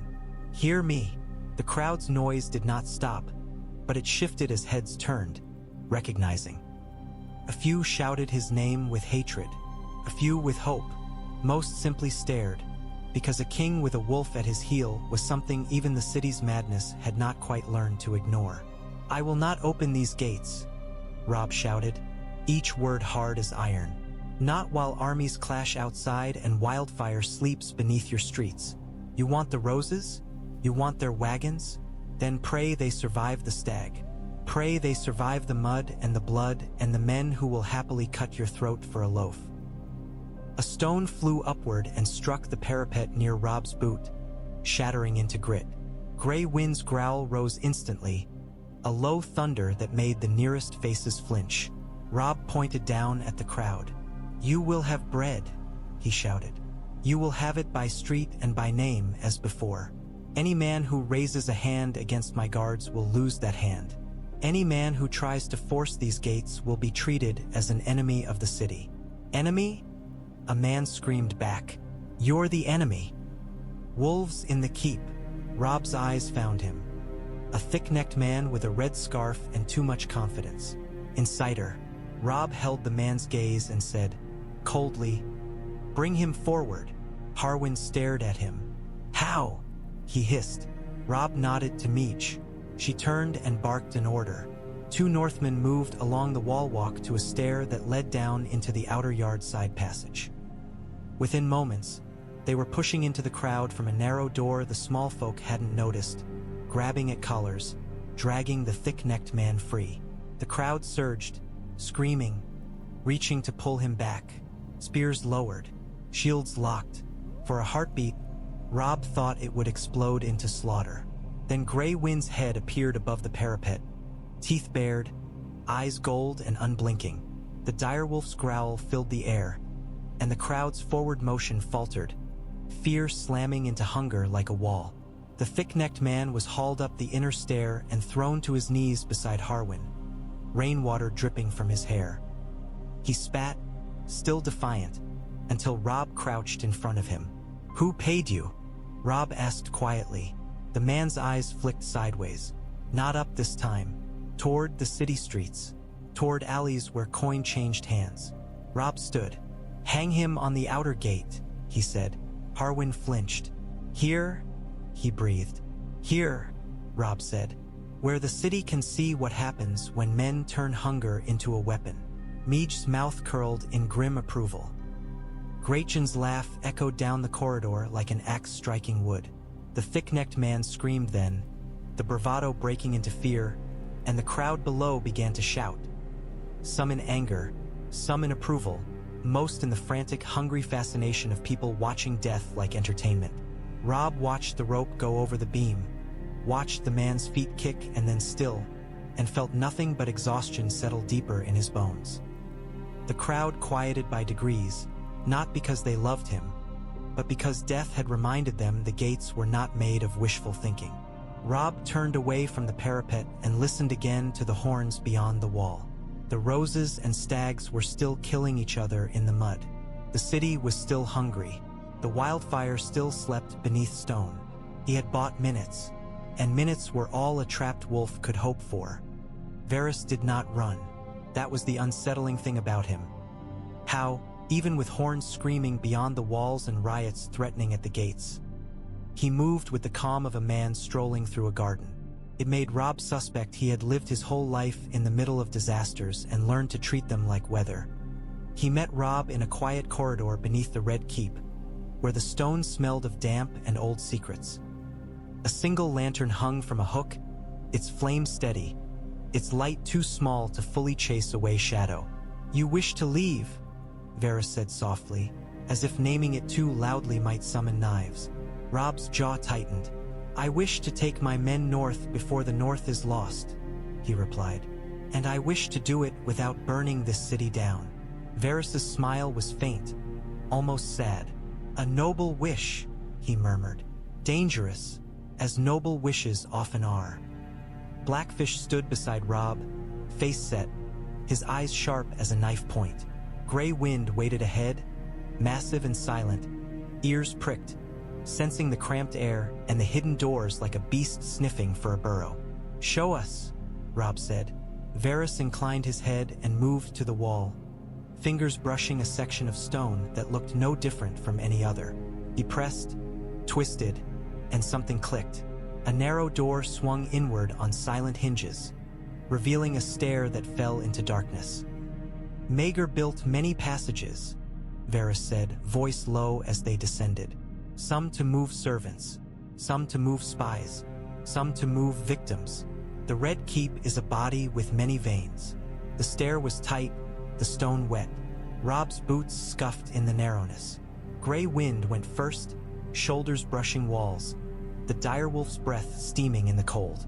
Far below, Robb could hear the river, distant at first, then louder, a steady murmur like a giant asleep. As they descended, Robb passed faded tapestries, their colors worn by time. One showed dragons over the city, black wings spread wide, fire raining down. Robb stared at it and felt his stomach turn. "Prophecy woven in wool," Blackfish muttered. "History," Varys corrected gently. "King's Landing remembers what it is to burn. That is why it fears wildfire and why it worships bread. Fire and hunger are the city's two gods." They reached a landing where the air was colder, the stone slicker. Varys stopped and listened, head tilted as if catching distant music. "Above," he murmured, "men shout about roses and stags. Below, water keeps moving. Water is reliable. Men are not." Robb's voice was hard. "You helped my father," he said, and it was not a question. Varys' smile did not change, but something in his eyes tightened. "I tried," he said softly. "Your Lord Father was an honorable man. Honor is a candle in a storm. And you let him be blown out," Robb said. Varys glanced down the stair, then back up, as if measuring what could be said safely in the throat of the Red Keep. "I did not hold the wind," he replied. "I did not wield the blade. But yes," his voice softened. "Addition, I could not save him." Robb felt anger flare old and sharp. "Then why help me?" he demanded. Varys looked at him with mild patience, the way a man looked at a boy insisting the world should behave. "Because I do not wish to see the city burn," he said. "Because I have seen what happens when kings fight and small folk pay. And because—" he paused as if choosing the least dangerous truth. "Because if you die here, the realm does not become more lawful. It becomes more broken." Blackfish's eyes narrowed. "And broken realms suit spiders," he said. Varys' smile turned faintly amused. "Spiders do not thrive in fire," he replied.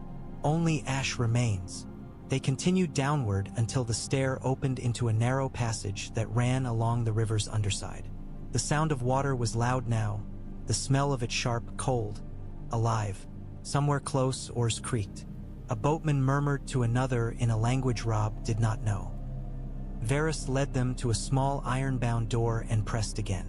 It opened into a low chamber where a handful of men waited, dockworkers by their look, rough cloaks, wet boots, faces that had learned not to ask questions. Crates sat stacked along the wall, The smell of fish was heavy, deliberately so. "Your first wave," Varys said quietly. Robb stared at the crates. "Men in boxes," he muttered. Men under tarps, Blackfish corrected. "Men in boats. Men in shadows." Robb's jaw tightened.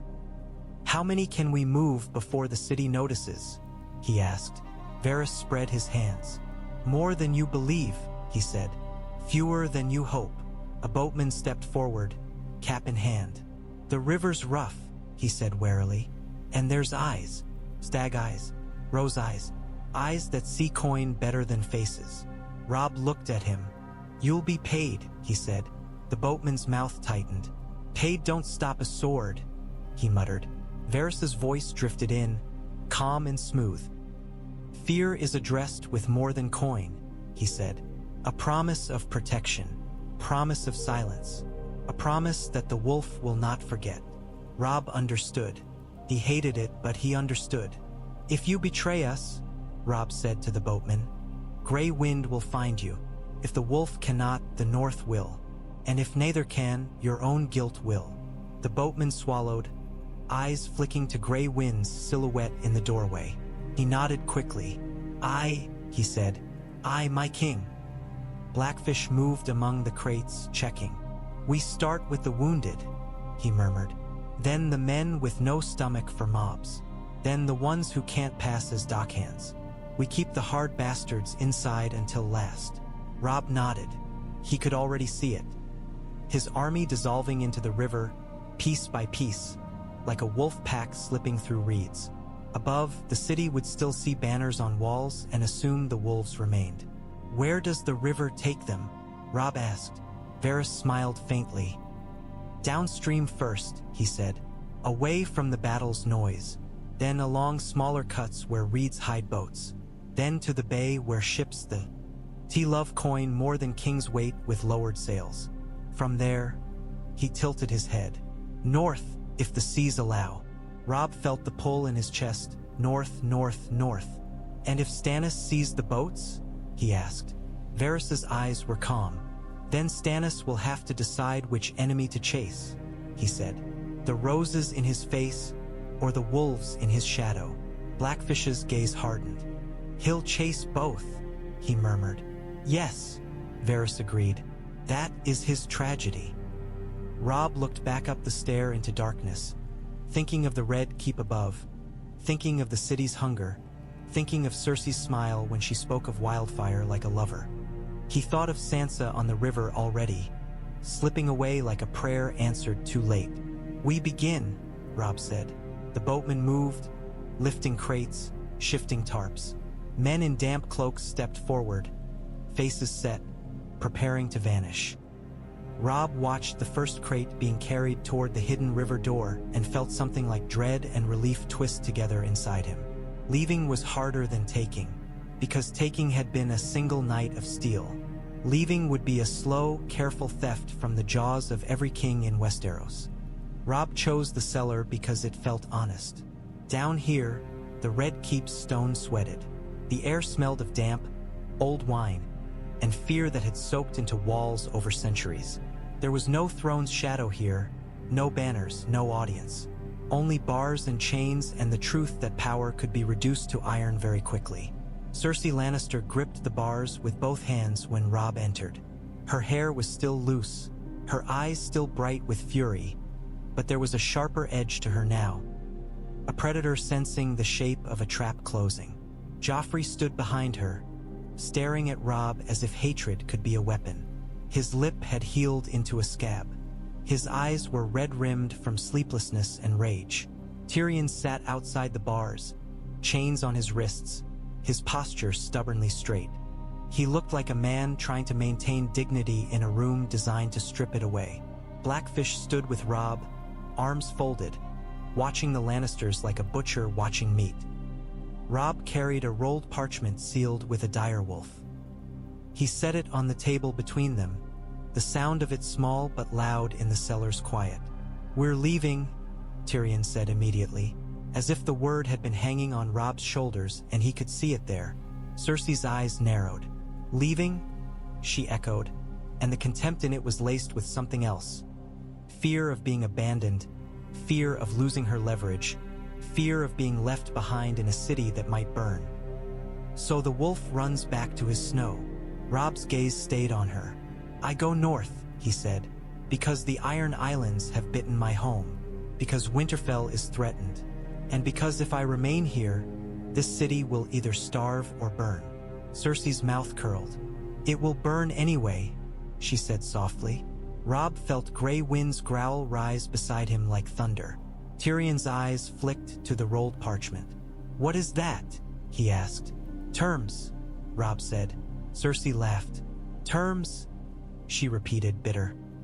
"Who are you sending them to? Stannis? The Tyrells? My father? Or are you writing love letters to the stranger?" Robb ignored her and unrolled the parchment. It was simple, stark words, no ornament. Robb had learned from Stannis that sometimes bluntness was its own sword. "I will deliver King's Landing," Robb read aloud, voice steady, "to the first army that enters the city without torch or wildfire. I will not burn the gates. I will not poison wells. I will not leave green fire in the streets. I will withdraw my forces in order and in peace. In return, the one who takes the city will swear before gods and men to protect the small folk from sack and flame for 3 days. Any man caught looting or harming women or children will be hanged. The city will be fed from seized storehouses until the new ruler takes control of supply." Blackfish's brows rose slightly. "You're offering the city to whoever behaves," he murmured. Robb continued, "As guarantee of good faith, I will deliver hostages into the keeping of neutral hands." He paused, then looked up at Tyrion. "Or into your keeping, Tyrion Lannister, if you will swear your life on it." Cersei's eyes flashed. "Neutral hands?"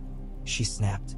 "There are no neutral hands, only hands that haven't found the right purse." Tyrion's face tightened. "You're offering me custody of my family," he said slowly, disbelief and suspicion tangled. "Why?" Robb folded the parchment slightly, letting it rest. "Because you are the only Lannister in this keep who has spoken about saving the city rather than owning it," Robb said. "Because if your family is handed to Stannis, Stannis will kill them. If they're handed to the Tyrells will parade them. If they're handed to Tywin, he will use them like coins and pretend he never trembled." Cersei's eyes burned. "And what do you think Tyrion will do?" she hissed. "He'll sell us for his own skin. He always has." Tyrion's mouth twisted. "I sold you," he said. "You tried to have me killed in my cradle." Cersei's face tightened. "You killed Mother," she spat. Tyrion's eyes went flat. "We all kill someone," he said softly. "Some of us simply get blamed for it." Robb raised a hand, cutting off their venom. "This isn't about your family's rot," he said.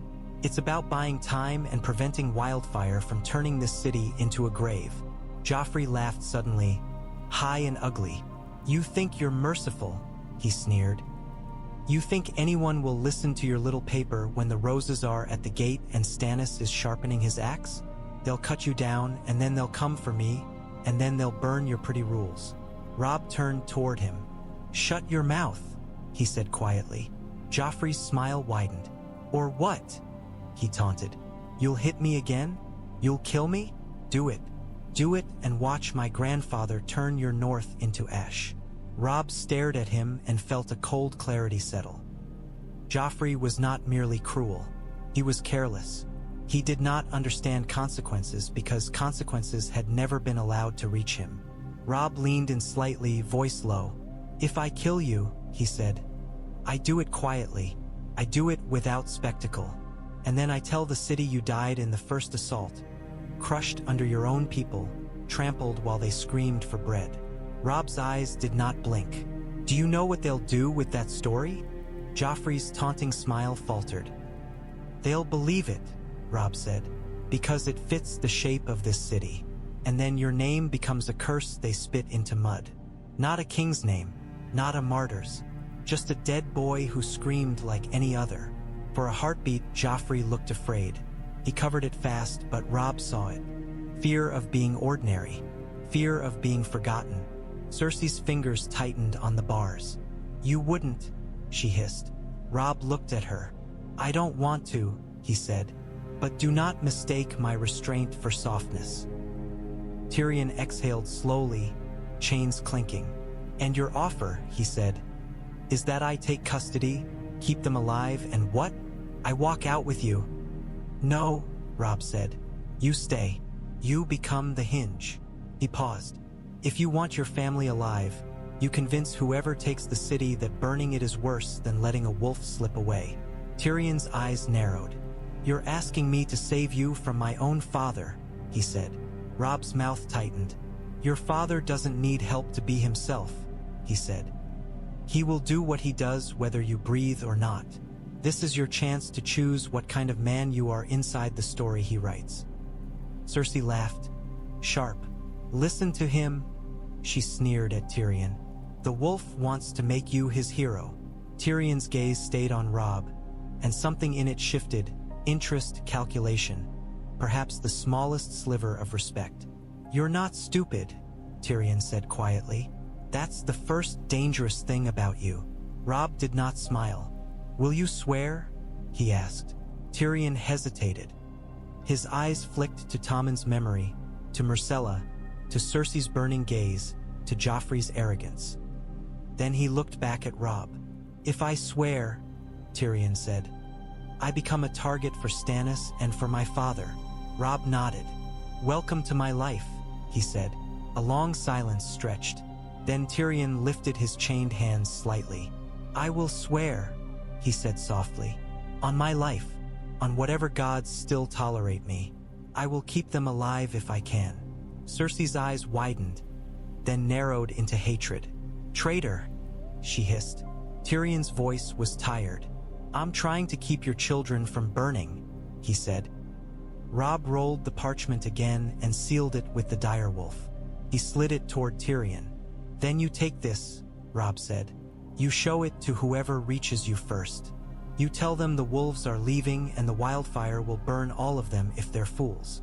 Tyrion's chained fingers closed around the parchment as if it were a lifeline. Robb turned away from the bars, gray wind moving with him. As he left, Cersei's voice followed, soft and venomous. "You think you can walk away from this?" she murmured. "You think leaving saves you, but the city will remember you. The lions will remember you. And when you're home, you'll find that winter remembers too." Robb did not answer.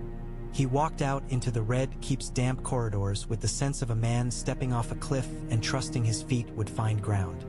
The riot did not begin as a riot. It began as a line that grew too long. It began as a rumor that became a promise in hungry mouths.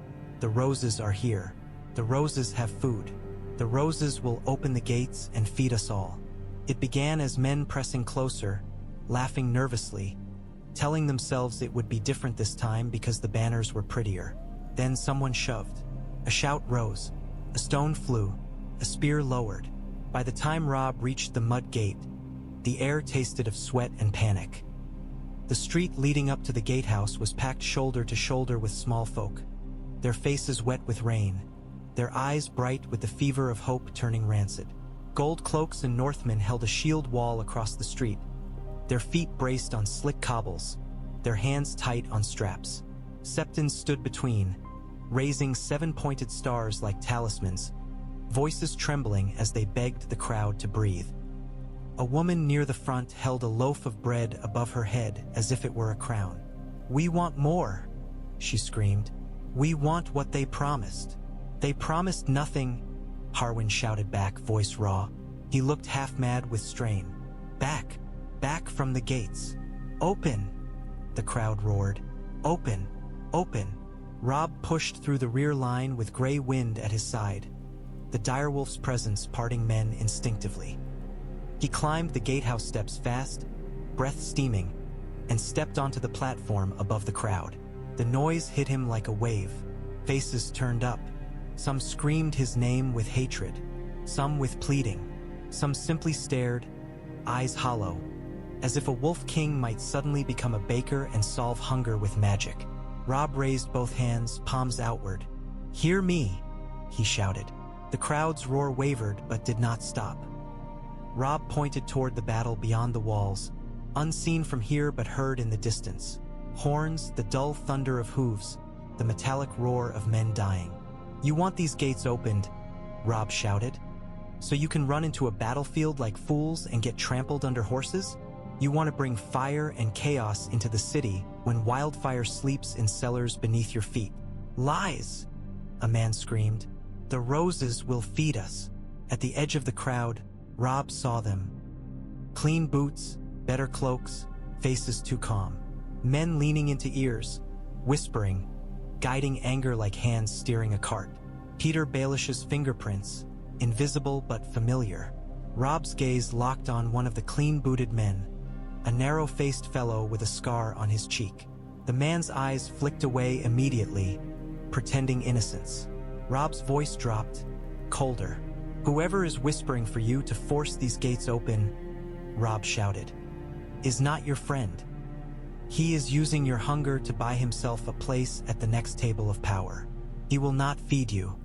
He will step over your bodies and call it necessity."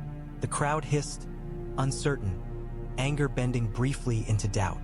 The woman with the loaf screamed again. "We're starving," she cried. "My baby died." With nothing in her mouth. "You talk about gates and battles. What about us?" The words struck Robb like a fist because they were true. He swallowed, then shouted back, "You will eat." The crowd surged forward at the promise, hungry for it the way they were hungry for bread.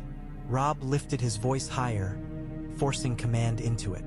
"Not by opening this gate," he roared. "By order, by names, by streets. If you rush, you trample your own. If you force this gate, you invite a sack. Stannis' men will pour in and kill anyone who stands in their way. The Tyrells will do the same. They will call it order when they hang you." Harwin's shield wall trembled as bodies pressed. A gold cloak's arm shook. A Northman's face went pale. Robb saw the moment approaching, the moment when a man panicked and panic turned to steel. Robb couldn't allow it. He leaned over the parapet and pointed straight at the clean-booted, scar-cheeked man. "You," Robb shouted. The man froze. "Bring him," Robb said, voice like iron. Harwin's eyes flicked up, understanding flashing. He barked an order, and 2 gold cloaks slipped out through a side door, pushing into the crowd. The scar-cheeked man tried to vanish, but the crowd's density betrayed him. Hands grabbed. Someone screamed. The gold cloaks hauled him free, dragging him toward the gatehouse stair. The crowd roared, half furious, half fascinated. Robb watched the man's face as he was thrown to his knees below the parapet. He saw fear there, not of the crowd, but of being exposed. Robb descended quickly, gray wind's nails clicking behind him. He crouched in front of the man, close enough to smell cheap perfume and rain. "Who paid you?" Robb asked quietly. The man's eyes darted. His mouth opened, then closed. Gray wind's growl filled the space. The man's throat bobbed. "No one," he rasped. Robb's voice stayed soft. "If you lie," he said, "you die. If you tell me, you still might die. But your death might buy the city a breath." The man's eyes flicked upward, toward the red keep's distant silhouette, toward the kind of power that hid behind walls. Then he swallowed hard. "A master," he whispered. "A lord." He said the gates would open if the crowd pushed hard enough. He said the roses would pay. He said, "Name," Robb demanded. The man's lips trembled. "Baelish," he whispered. The name landed like a stone dropped into water. Harwin sucked in a breath. Even the Septons nearby stiffened. The small folk did not fully understand the name, but they understood the shape of it. Someone above them, someone who used them. Robb straightened, turning so the crowd could see him. "You are being led," he shouted. "Not by hunger alone, by men who would sell you for a purse." The crowd's roar changed, anger shifting direction like a wind. Someone threw a stone, not at the shield wall, but at the man on his knees. It struck his temple. Blood ran down his face. He whimpered, panicking. Robb lifted a hand. "Enough," he calmed. Ended. Then he looked at Harwin. "Take him," Robb said, "and take anyone else with clean boots and a sharp tongue." Hold them. When this is done, we will hang them where the city can see." Harwin nodded, face grim. Robb turned back to the crowd. "You will go home," he shouted. "You will keep your children inside tonight. Bread will be distributed at dawn. Any man who returns to these gates with a stone or a torch will be treated as a soldier of the enemy." A woman screamed curses, but others began to pull back, uncertain. Doubt spread through the crowd like cold water. Hope had been twisted into anger. Now anger was being twisted into fear again. Robb watched the mass slowly loosen, bodies separating by inches, then feet. The chant died to murmurs. The shield wall held without pushing forward, and that alone prevented blood. As the crowd receded, Robb felt his own knees threaten to go weak. Holding a city was not one battle. It was 1,000 small moments where one wrong word could ignite slaughter. Gray wind pressed against his leg, warm and solid. Harwin leaned close, voice low. "Lord Baelish," he murmured. "What do we do about him?" Robb's gaze lifted toward the Red Keep's distant towers.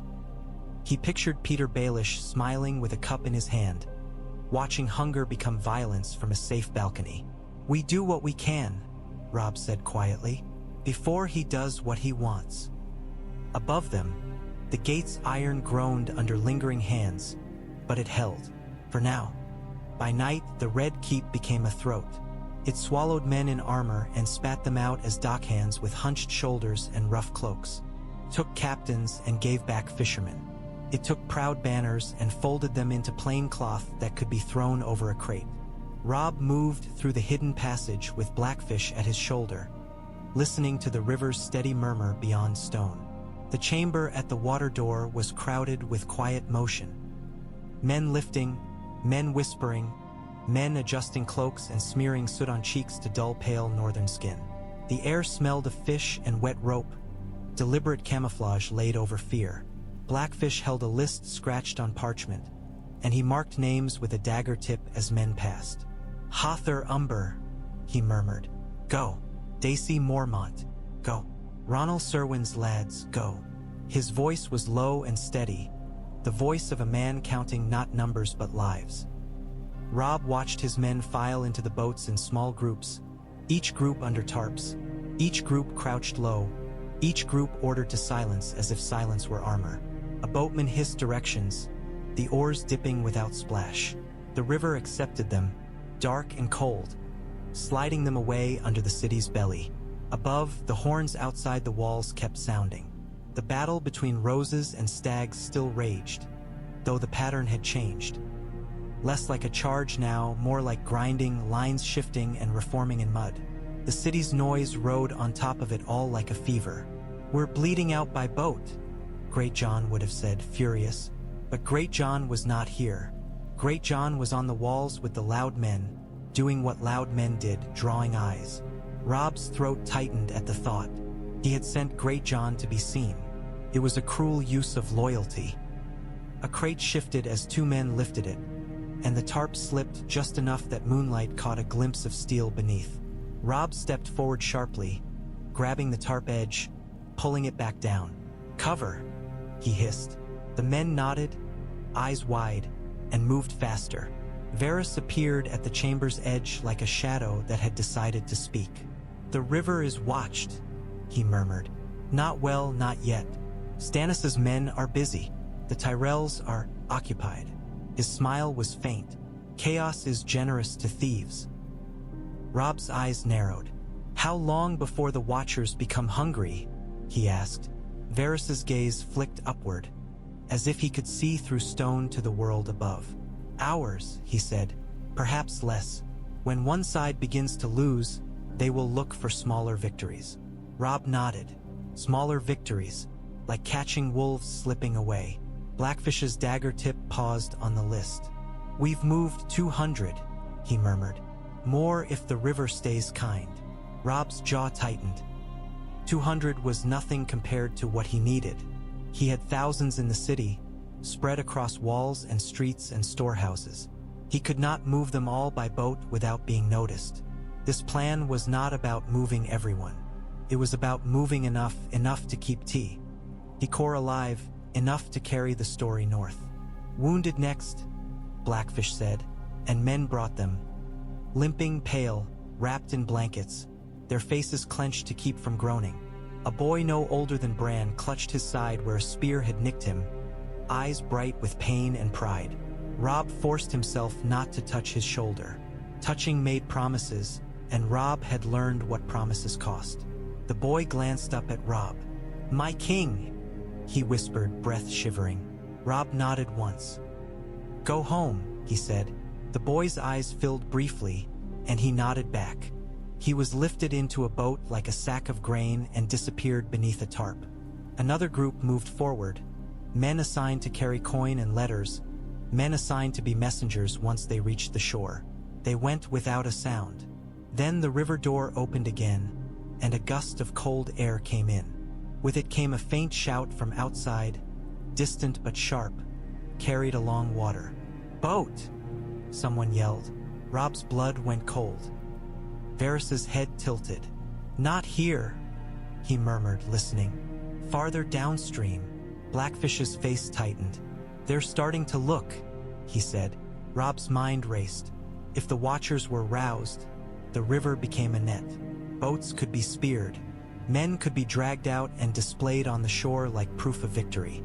If that happened, panic would ripple back through his remaining forces, and panic would kill more surely than Stannis' swords. "Change the route," Robb snapped to the boatman. "Smaller cuts. Rage. No straight line." A boatman swore quietly. "That's slower," he hissed.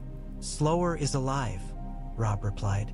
The boatman nodded, grim, and shifted their positions. Oars dipped again, careful. Boats slid out into the river's black skin, vanishing into mist. Blackfish's dagger tip marked more names. Robb's eyes flicked to Grey Wind, who stood near the river door, ears pricked, watching the dark water as if it might rise up and bite. The direwolf's body was tense, as if he understood what Robb did. Water was a path, and paths could become traps. Above, somewhere far away in the Red Keep, Cersei and Joffrey and the little lions waited behind bars. Tyrion waited with his sealed parchment, trying to hold his family's fate like a candle in Stormwind. And somewhere in the city, Peter Baelish moved like a knife with a smile. Robb felt the world narrowing. "Next," Blackfish murmured, and another group stepped forward. Robb watched them go, watched the river swallow them, and felt the strange sickness of it. He was carving his own army apart and praying the pieces would rejoin later, somewhere north, somewhere safe.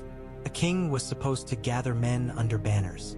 Robb Stark was learning how to scatter them and still call it leadership. When the river door closed again and the chamber's lantern light steadied, Robb exhaled slowly, counting heartbeats in the dark. Each heartbeat was time. Each heartbeat was borrowed. Peter Baelish met queens the way a man met storms.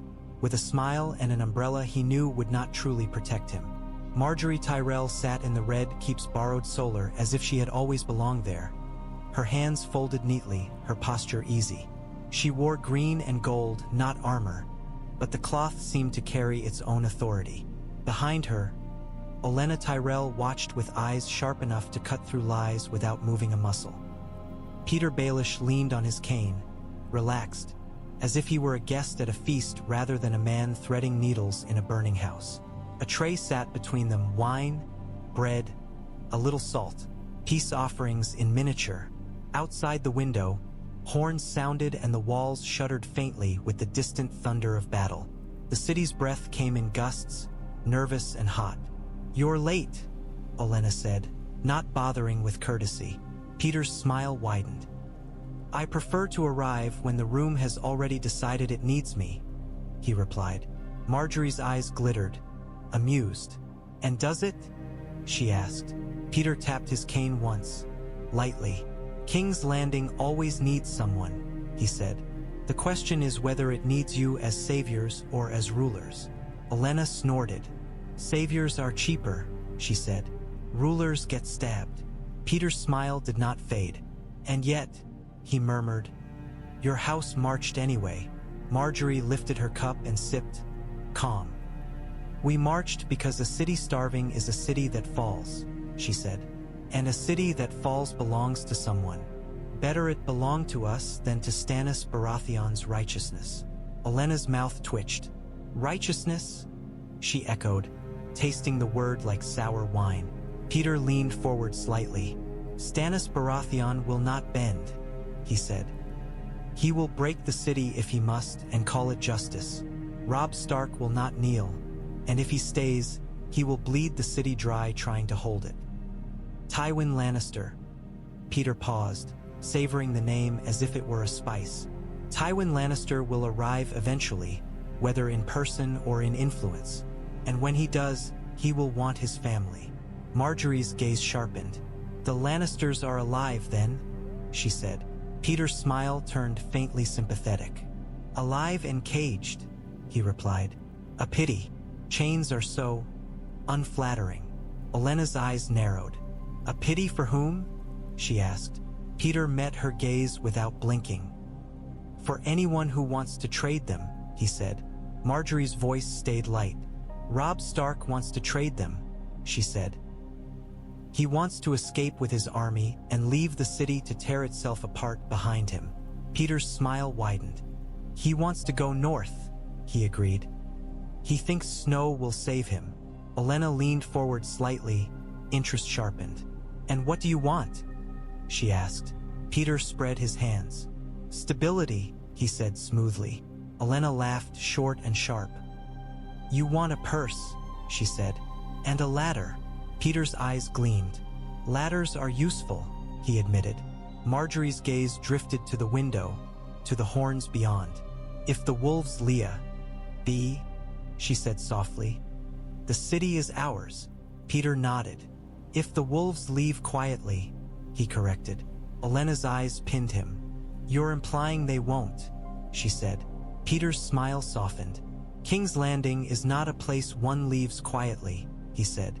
Not when there are eyes on every dock. Not when there are men who would pay dearly to capture a king's retreat. Robb Stark has enemies who would love to display him to the city as proof that wolves belong in cages. Marjorie's lips parted slightly. Stannis would hang him, she said. And Tywin would flay him in legend, Peter replied. Either way, your house benefits if Robb Stark is removed from the board. Olenna's gaze sharpened to a needle. Are you suggesting we help Stannis? She asked, incredulous. Peter's smile did not shift. I'm suggesting you help yourselves, he said. Let Stannis and Robb bleed each other. Then you arrive with bread and banners, and the city opens its arms to you. But a wolf slipping away, that is untidy. It leaves a story unfinished. Marjorie's voice was soft. Stories can be finished, she said. Peter's eyes gleamed. Yes, he murmured, with the right ending. Olenna's fingers tapped her chair arm. And your ending involves what? She asked. Peter leaned in, voice dropping. A gate, he whispered. A moment of chaos. A rumor in the right ear. A mob at the wrong door. The wolves will be forced to move openly. And when they do, men in green and gold can save the city from them. Marjorie's eyes were calm. You want us to hunt the wolf, she said. Peter's smile widened. I want you to catch him, he said. Or at least to make him bleed while leaving. A wounded wolf limped slower. Olenna's eyes narrowed, suspicion deep. And what do you gain if Robb Stark is caught? She asked. Peter's smile was silk. A grateful city, he said. A grateful house. And perhaps... His eyes flicked briefly, almost carelessly, toward where he knew Sansa Stark had once stood in these halls. A certain prize not leaving your grasp. Marjorie watched him carefully. Olenna's gaze turned cold. Your prize is not a girl, Olenna said softly. Your prize is power. Don't dress it up. Peter's smile did not falter. Power is simply security, he said. Olenna's laugh was bitter. Spoken like a man who has never been secure, she murmured. Outside, the horns shifted again.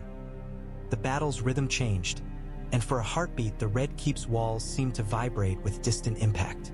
Marjorie set her cup down. If the wolf tries to leave, she said calmly, we can close the city around him. Peter's eyes gleamed with satisfaction. Exactly, he murmured. Close the city. Let the docks be watched. Let the gates be encouraged to open at the wrong moment. Let the small folk believe the wolf is stealing their bread. Olenna's gaze sharpened. And if the city burns? She asked. Peter's smile turned thin. Then we blame Stannis, he said smoothly. Or the wolf. Or the dead King Aerys. The city always finds someone to hate. Marjorie's expression remained serene. You're very confident, she said. Peter's eyes flicked, amused. Confidence is the only armor a man like me can afford, he replied. Olenna stared at him for a long moment, then leaned back. You are dangerous, she said. Peter bowed his head slightly, as if receiving a compliment. Only to those who underestimate me, he murmured. When he left the solar, cane tapping lightly, his smile still in place, the Tyrell women watched him go. Marjorie's voice was soft. He will betray us, she said.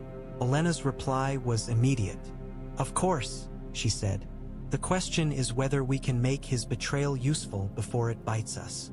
Outside, King's Landing groaned with hunger and war, and Peter Baelish moved through its corridors like a man carrying a spark through a granary. The wildfire nearly woke because a man slipped. It was not a grand betrayal, not a king's command, not a siege engine stone. It was a wet boot on slick stone, a shoulder bumping a shelf, a jar shifting where it should have been still. Robb was in the cellar when it happened, because he had begun to distrust leaving anything dangerous unattended in this city. The room was cramped and stacked high with jars, their glass dark, their seals old. The air stank of alchemy, sharp, biting like burned herbs and rot. Even Grey Wind, who had sniffed corpses and battlefield mud without flinching, held his head slightly away, lips curling in a low snarl. Pyromancers shuffled around the shelves like nervous rats, soot-stained robes clinging to thin bodies. They had been dragged from their guild hall under guard, brought here with threats and promises. Their eyes were too bright, their hands shook. Men who played with green fire rarely looked sane. Meege Mormont stood in the doorway with 2 axes at her belt and murder in her eyes. Blackfish watched from the side, expression carved, as if he expected disaster and had already decided who to kill when it came. The jar cracked with a sound like a small bone breaking. For a heartbeat, nothing happened. Then a thin line of green light leaked from the fissure, pulsing faintly like a vein showing through skin. Robb's blood went cold. Back, he hissed. The man who had slipped, a Northman with rain still dripping from his cloak, froze, eyes wide, staring at the glow as if hypnotized. Back, Meege roared, and her voice snapped the spell. She grabbed the man by the collar and yanked him away hard enough to throw him against the wall. He hit stone with a grunt and slid down, pale as milk. One of the pyromancers made a soft, strangled sound, somewhere between prayer and delight. It wakes, he whispered. Robb's gaze snapped to him. Seal it, Robb said, voice like iron. Now, the pyromancer's eyes darted, terrified. He stammered. We need. Blackfish moved faster than a man his age should. He seized the pyromancer by the throat and slammed him against the shelf, rattling jars. The pyromancer whimpered, eyes bulging. You need what? Blackfish growled softly. Breath? You'll keep it if you move. The pyromancer's trembling hands lifted. He gestured frantically to another, who scrambled forward with wax and cloth. Robb's heart hammered. He watched the crack leak light, watched the green pulse strengthen as if offended by air. It did not flare, yet, but the memory of wildfire outside the walls, the way it had ignored rain and ate men alive, filled Robb's mind like poison. No torches, Robb snapped at his guards. No sparks. If your steel strikes stone, I'll kill you myself. Men froze, breath held, as if breathing too hard might ignite the air. The pyromancer pressed wax to the crack with shaking fingers, trying to seal it. The wax hissed faintly as it touched the jar. The green light flared brighter. For a heartbeat, and Grey Wind snarled, teeth bared, body tense to leap. Robb's hand went to Grey Wind's fur, gripping hard, anchoring the beast and himself. "Stay," he whispered. Meej Mormont's voice was low, deadly. "If it burns," she murmured, "I'll take you with it." And she meant it, and the pyromancers heard her, and fear became the whip that made their hands steady. The wax held. The green light dulled slightly, fading back into a contained pulse. The room exhaled as one, the air filling with the sound of men remembering how to breathe. Robb realized his own hands were shaking. Blackfish released the pyromancer, who collapsed, coughing, eyes wild. "Again," Blackfish said softly, "and I'll feed you to the wolf." The pyromancer nodded desperately. Robb turned to Meej. "How many more?" he asked, voice hoarse. Meej's mouth tightened. "Too many," she said. Robb stared at the shelves. Rows upon rows of jars, some small enough to be thrown, some large enough to be rolled like barrels. Aerys' madness, Cersei's delight, the city's buried teeth. "We can't carry them all," Blackfish said, reading Robb's face.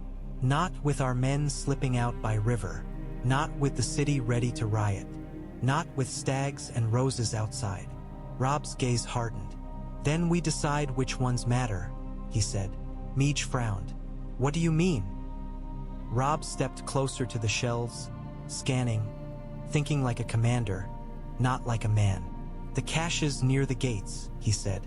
"Near the main streets, near the September, near the granaries. If the city burns, it will burn from those places. We move what we can from there. We seal the rest and pray no fool breaks it." Blackfish's mouth tightened. "Praying is thin armor," he muttered. "It's what we have," Robb replied. A pyromancer spoke, voice trembling. "There are hidden stores," he whispered. "Places we cannot find. Aerys had them buried." Robb's eyes snapped to him. "Where?" he demanded. The pyromancer's gaze darted, afraid to answer because the answer was dangerous. "Under the dragon pit," he whispered. "Beneath the street of steel. In cellars near the Red Keep's outer kitchens." "In." Meej swore softly, a sound of disgust. Robb felt his stomach drop. Hidden stores, buried caches, fire everywhere, sleeping beneath stone like a god that would wake angry. He thought of Stannis' men climbing ladders with torches. He thought of Tyrell knights charging with banners and bright confidence. He thought of a mob screaming at gates, stones in hand, torchlight in eyes. It was not one mistake that would burn King's Landing. It was 1,000 little mistakes stacked like jars on a shelf. Robb turned away from the crack, from the green pulse, and looked at Blackfish. "We accelerate," he said, voice low. Blackfish's eyes narrowed. "The withdrawal," he murmured.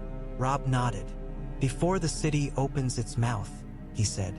"Before Littlefinger finds the right spark." Meej's gaze was hard. "And the last men?" she asked. "Ro." BB's throat tightened. "We do not leave anyone behind who can't run," he said. "We take the wounded. We take the young. We take our dead if we can." Blackfish's eyes were grim. "And if we can't?" Robb stared at the jars again, at the sleeping hell they represented. "Then we leave with blood on our hands," he said quietly. "And we live with it." Outside the cellar, horns sounded again, distant but insistent. The world above was moving faster. The battle was shifting. The city was sharpening its hunger. Robb Stark stepped out of the wildfire cellar with the chemical stink clinging to him, and he felt the terrible certainty settle. This city did not merely threaten his army. It threatened to erase everything.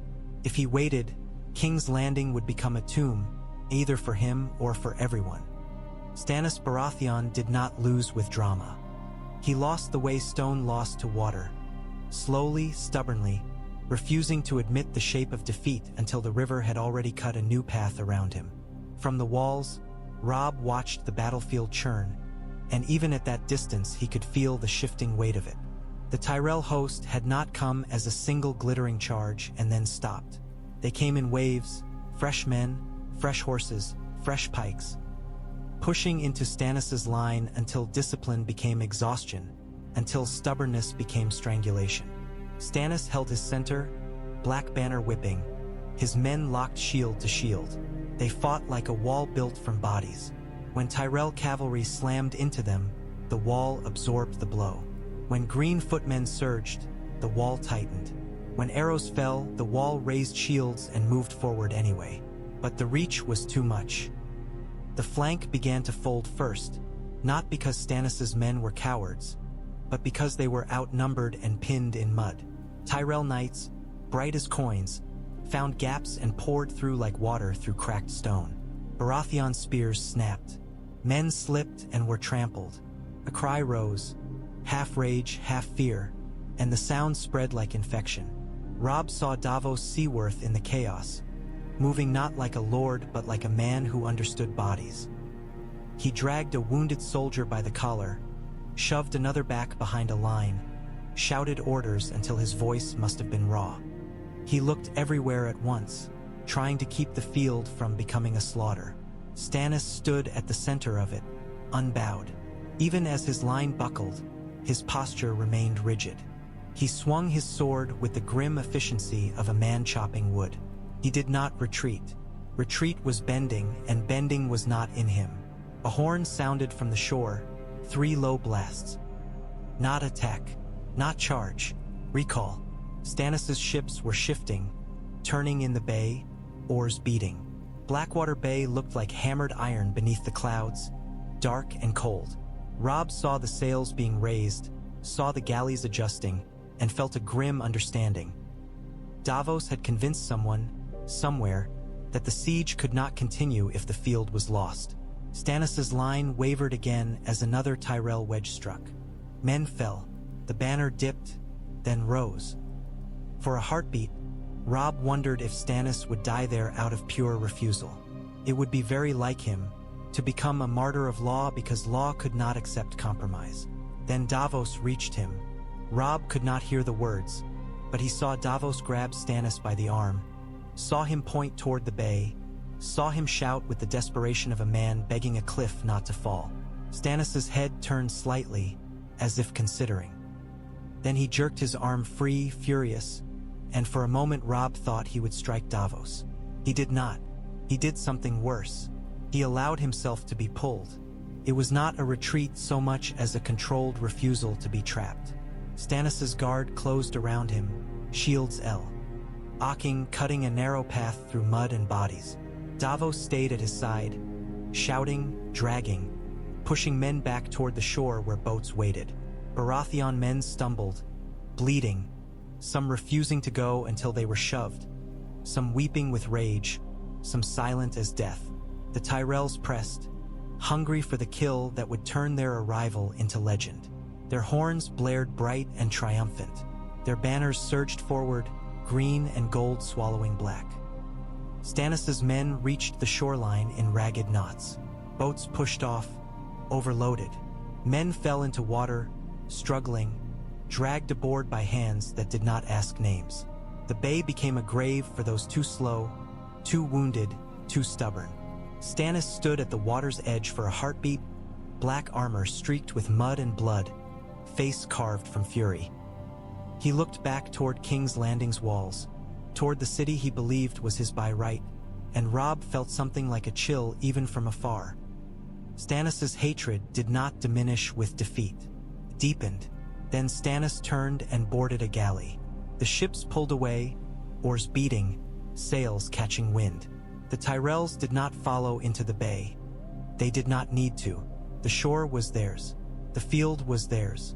And soon, if their appetite held, the city would be theirs too. On the walls, Robb watched the black sails recede and felt the battlefield's noise shift. The horns that remained were Tyrell horns now, bright and triumphant. The city's roar changed with it, turning from anxious to ecstatic. "Roses!" the city screamed. "Roses!" Great John spat, disgusted.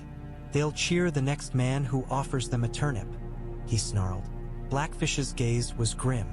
"Stannis will not forgive this," he murmured. Robb's eyes stayed on the bay until the last black sail became a dark scratch against gray water. "No," Robb said quietly. He'll blame me. Blackfish's mouth tightened. He'll blame everyone, he replied. Robb turned away from the battlements and looked down into King's Landing. The streets were already waking into frenzy. Men were running toward gates. Gold cloaks were shouting orders. The air was filling with hope again. Hot, reckless hope that could become a riot the moment it tasted disappointment. Stannis was gone. That meant the noose had changed shape, not loosened. Now roses surrounded the city with bread in wagons and smiles on banners, and Tywin Lannister's influence rode behind them like a shadow. Robb Stark felt time slam forward. If he did not leave now, he would be swallowed by cheers instead of screams. And cheers could kill just as surely. Robb staged surrender the way he staged battle, with misdirection and steel beneath cloth. The throne room was lit brighter than it had any right to be, given the city's chaos. Torches burned in iron sconces, their flames steady, their light throwing hard shadows across the Iron Throne's jagged blades. Robb kept the throne behind him, as if refusing to acknowledge its claim, as if refusing to let anyone mistake him for a man who wanted to sit.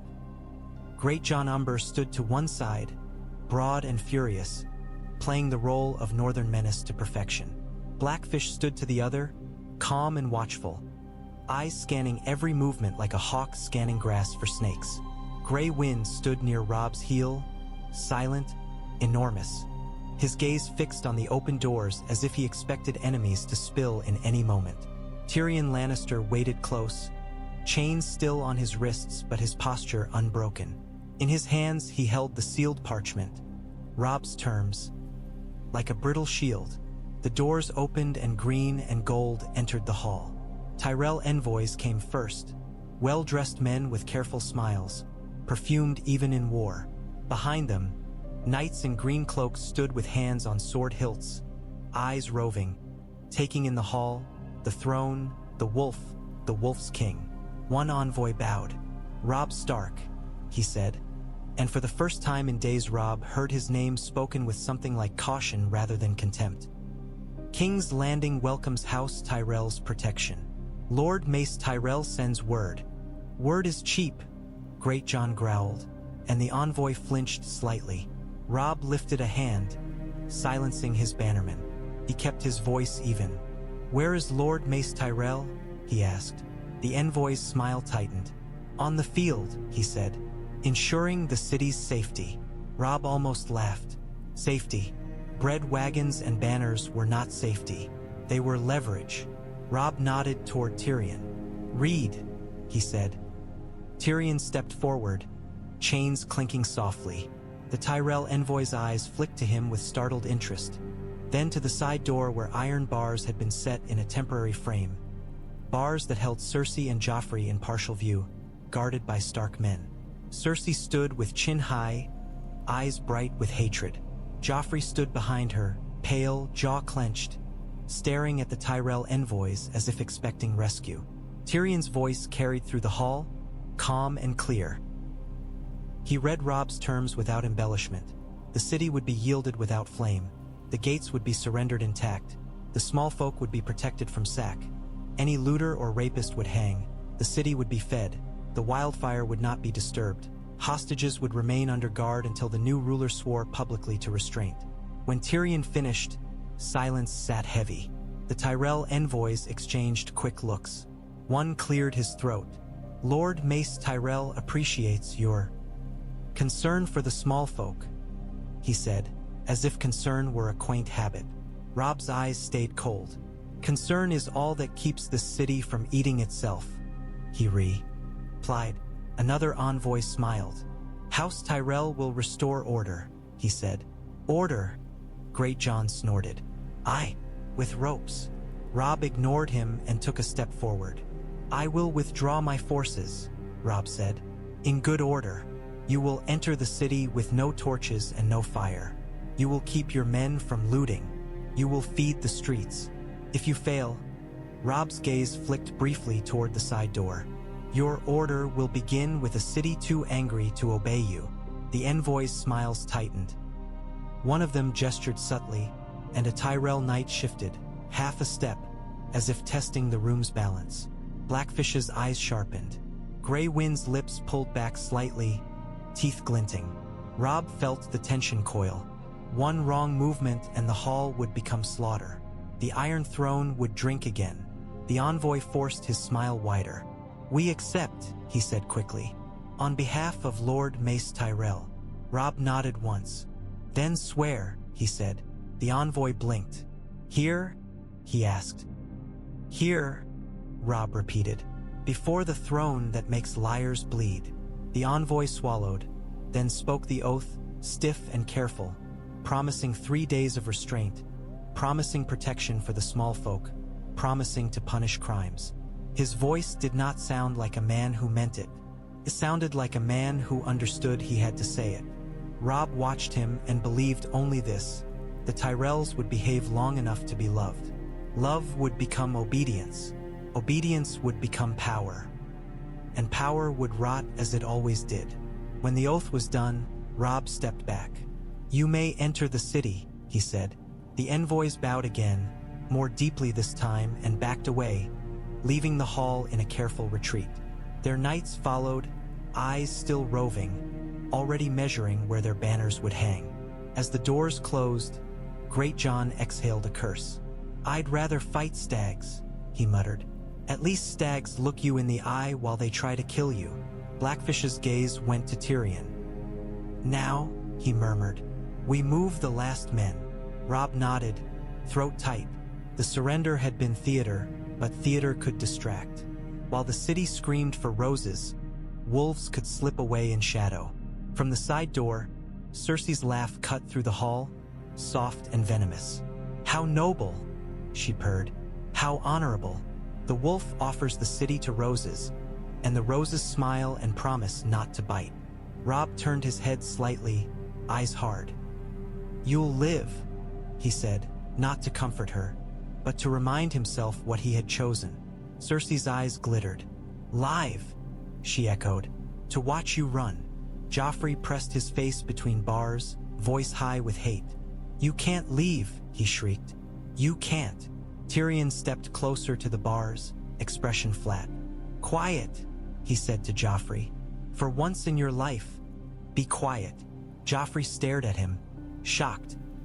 Robb watched Tyrion for a heartbeat and wondered what kind of man might have existed in the Lannister family if cruelty had not been rewarded so faithfully.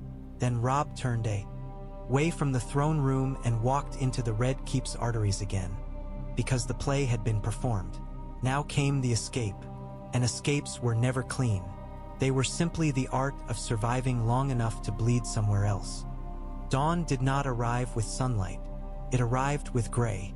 The river was a strip of moving darkness, and the sky above it was a low ceiling of cloud that pressed down as if the world wanted to keep everything hidden. Robb crouched beneath a tarp on a barge that smelled of fish and wet rope. His cloak pulled tight, his breath steaming in the cold. Grey Wind lay beside him, head on paws, eyes open. The direwolf's ears flicked at every creak of wood, every distant shout. He did not sleep. Wolves did not sleep when they were fleeing. Blackfish sat across from Robb, back against a crate, his face hard. Meege Mormont crouched nearby, axe across her knees, eyes narrowed as she watched the riverbanks slide past like dark teeth. Northmen were packed into the barge's belly, silent, hunched, their armor covered with cloth, their banners folded away. Men who had marched into the greatest city in the realm like conquerors now crouched like smugglers. Robb's stomach twisted at the humiliation of it, then eased, because humiliation was better than ash. The barge moved slowly, guided by oars dipped carefully to avoid splash. Another barge slid behind them, then another, all spaced far enough apart to be mistaken for ordinary river traffic if the watchers were tired or bribed or simply not paying attention. On the far bank, a torch bobbed. Robb's heart hammered. He held his breath. The torch paused, then moved on, swallowed by mist. Blackfish exhaled softly. "Eyes are looking elsewhere," he murmured. Robb's gaze lifted toward the city behind them. King's Landing's walls rose dark, the towers sharp against gray sky. Above them, wolf banners were gone. In their place, green and gold snapped, Tyrell roses blooming proudly, claiming the city with color and bread. The sight should have angered Robb. Instead, it made him feel hollow, as if he had pulled a knife from his own ribs and left the wound open behind him. He thought of the small folk cheering at gates, screaming for roses, believing food meant salvation. He thought of Tyrion still inside, holding Cersei and Joffrey and the little lions like a shield against the next cruelty. He thought of Varys vanishing into the keep's corridors, a spider retreating from flame. Robb's jaw tightened. "We left them," he whispered. Meage's eyes flicked to him, sharp. "We saved what we could," she said. "Your people are in the north." Blackfish's voice was low. "And the city is not your people," he murmured. A hard truth, but true. Robb stared at the Tyrell banners and felt the bitterness of it. The city had cheered him when he brought bread. It would cheer the Tyrells louder because the Tyrells arrived with wagons and bright smiles. And soon, when hunger returned, as it always did, the city would cheer someone else. He had never been meant to be loved here. He had been meant to be used and then discarded, like every other man who entered this city thinking he could shape it. A distant horn sounded from the city, diff. Errant now celebratory. A roar followed, the sound of thousands cheering as Tyrell men entered. Robb imagined the gates opening, imagined knights riding through, imagined the city's hands reaching for bread like worshippers reaching for a holy relic. He imagined, too, the wildfire sleeping beneath the streets, waiting for the wrong torch, the wrong riot, the wrong king's temper. Robb closed his eyes briefly and forced himself to let it go. He could not save King's Landing. He could barely save the north. The barge slid onward, downstream and away, guided into smaller cuts where reeds grew thick and the river narrowed. The smell of wet plants rose, muddy and clean compared to the city's rot. Birds called faintly in the gray, confused by the lack of sun. Blackwater Bay came into view in slivers between reeds, dark water stretching, mist thick. Far out, black sails were fading into the haze. Stannis' ships, withdrawing, wounded and furious, carrying a king who would not forgive. Robb watched the black sails until they disappeared. He felt Stannis' hatred like a shadow on his spine even from miles away. A boatman murmured to another, pointing toward a larger vessel waiting in the mist. A merchant ship with sails lowered, its hull dark, its crew quiet. Coin had bought it, or fear, or Varys' whispered promises. It waited like a door open just long enough for wolves to slip through. "Next," Blackfish murmured. Men began to move, careful, silent, climbing from barge to ship in small groups. Robb stayed crouched until the last moment, watching his men shift like a pack crossing ice. When it was his turn, he rose slowly. The cold air hit his face like a slap. Gray wind stood with him, water dripping from his fur, eyes fixed on the ship as if weighing whether it was safe. Robb stepped onto the plank. Creaked. For a heartbeat, he imagined arrows hissing out of mist, imagined Tyrell men suddenly appearing on the riverbank, imagined Peter Baelish's smile as the trap snapped shut. Nothing happened. He crossed. Gray wind followed, silent, heavy, and the ship's deck dipped slightly under the direwolf's weight. Robb turned once, looking back toward King's Landing. The rose banners still snapped above its walls. Smoke rose thinly from chimneys. The city looked almost peaceful from here, like a beast sleeping after feeding. Robb knew better. He felt Meech's hand on his arm briefly, grounding, rough. "North," she said simply. Robb nodded. The ship's sails rose slowly, catching wind. The vessel turned its nose toward open water. Behind them, the river's mouth widened, and the city began to slide out of view, swallowed by mist. Robb stood at the rail, gray wind beside him, and let the salt wind cut through the stink of King's Landing that still clung to him. He tasted sea, cold, and the faint iron tang of war that never truly washed off. He had taken King's Landing and held it long enough to pull his sister from its teeth. Now he was leaving tea to roses and lions and law, leaving it to the gods of hunger and fire. Ahead lay the north, snow, stone, home, and whatever Ironborn had done in his absence. Robb Stark's hands tightened on the rail until his knuckles whitened.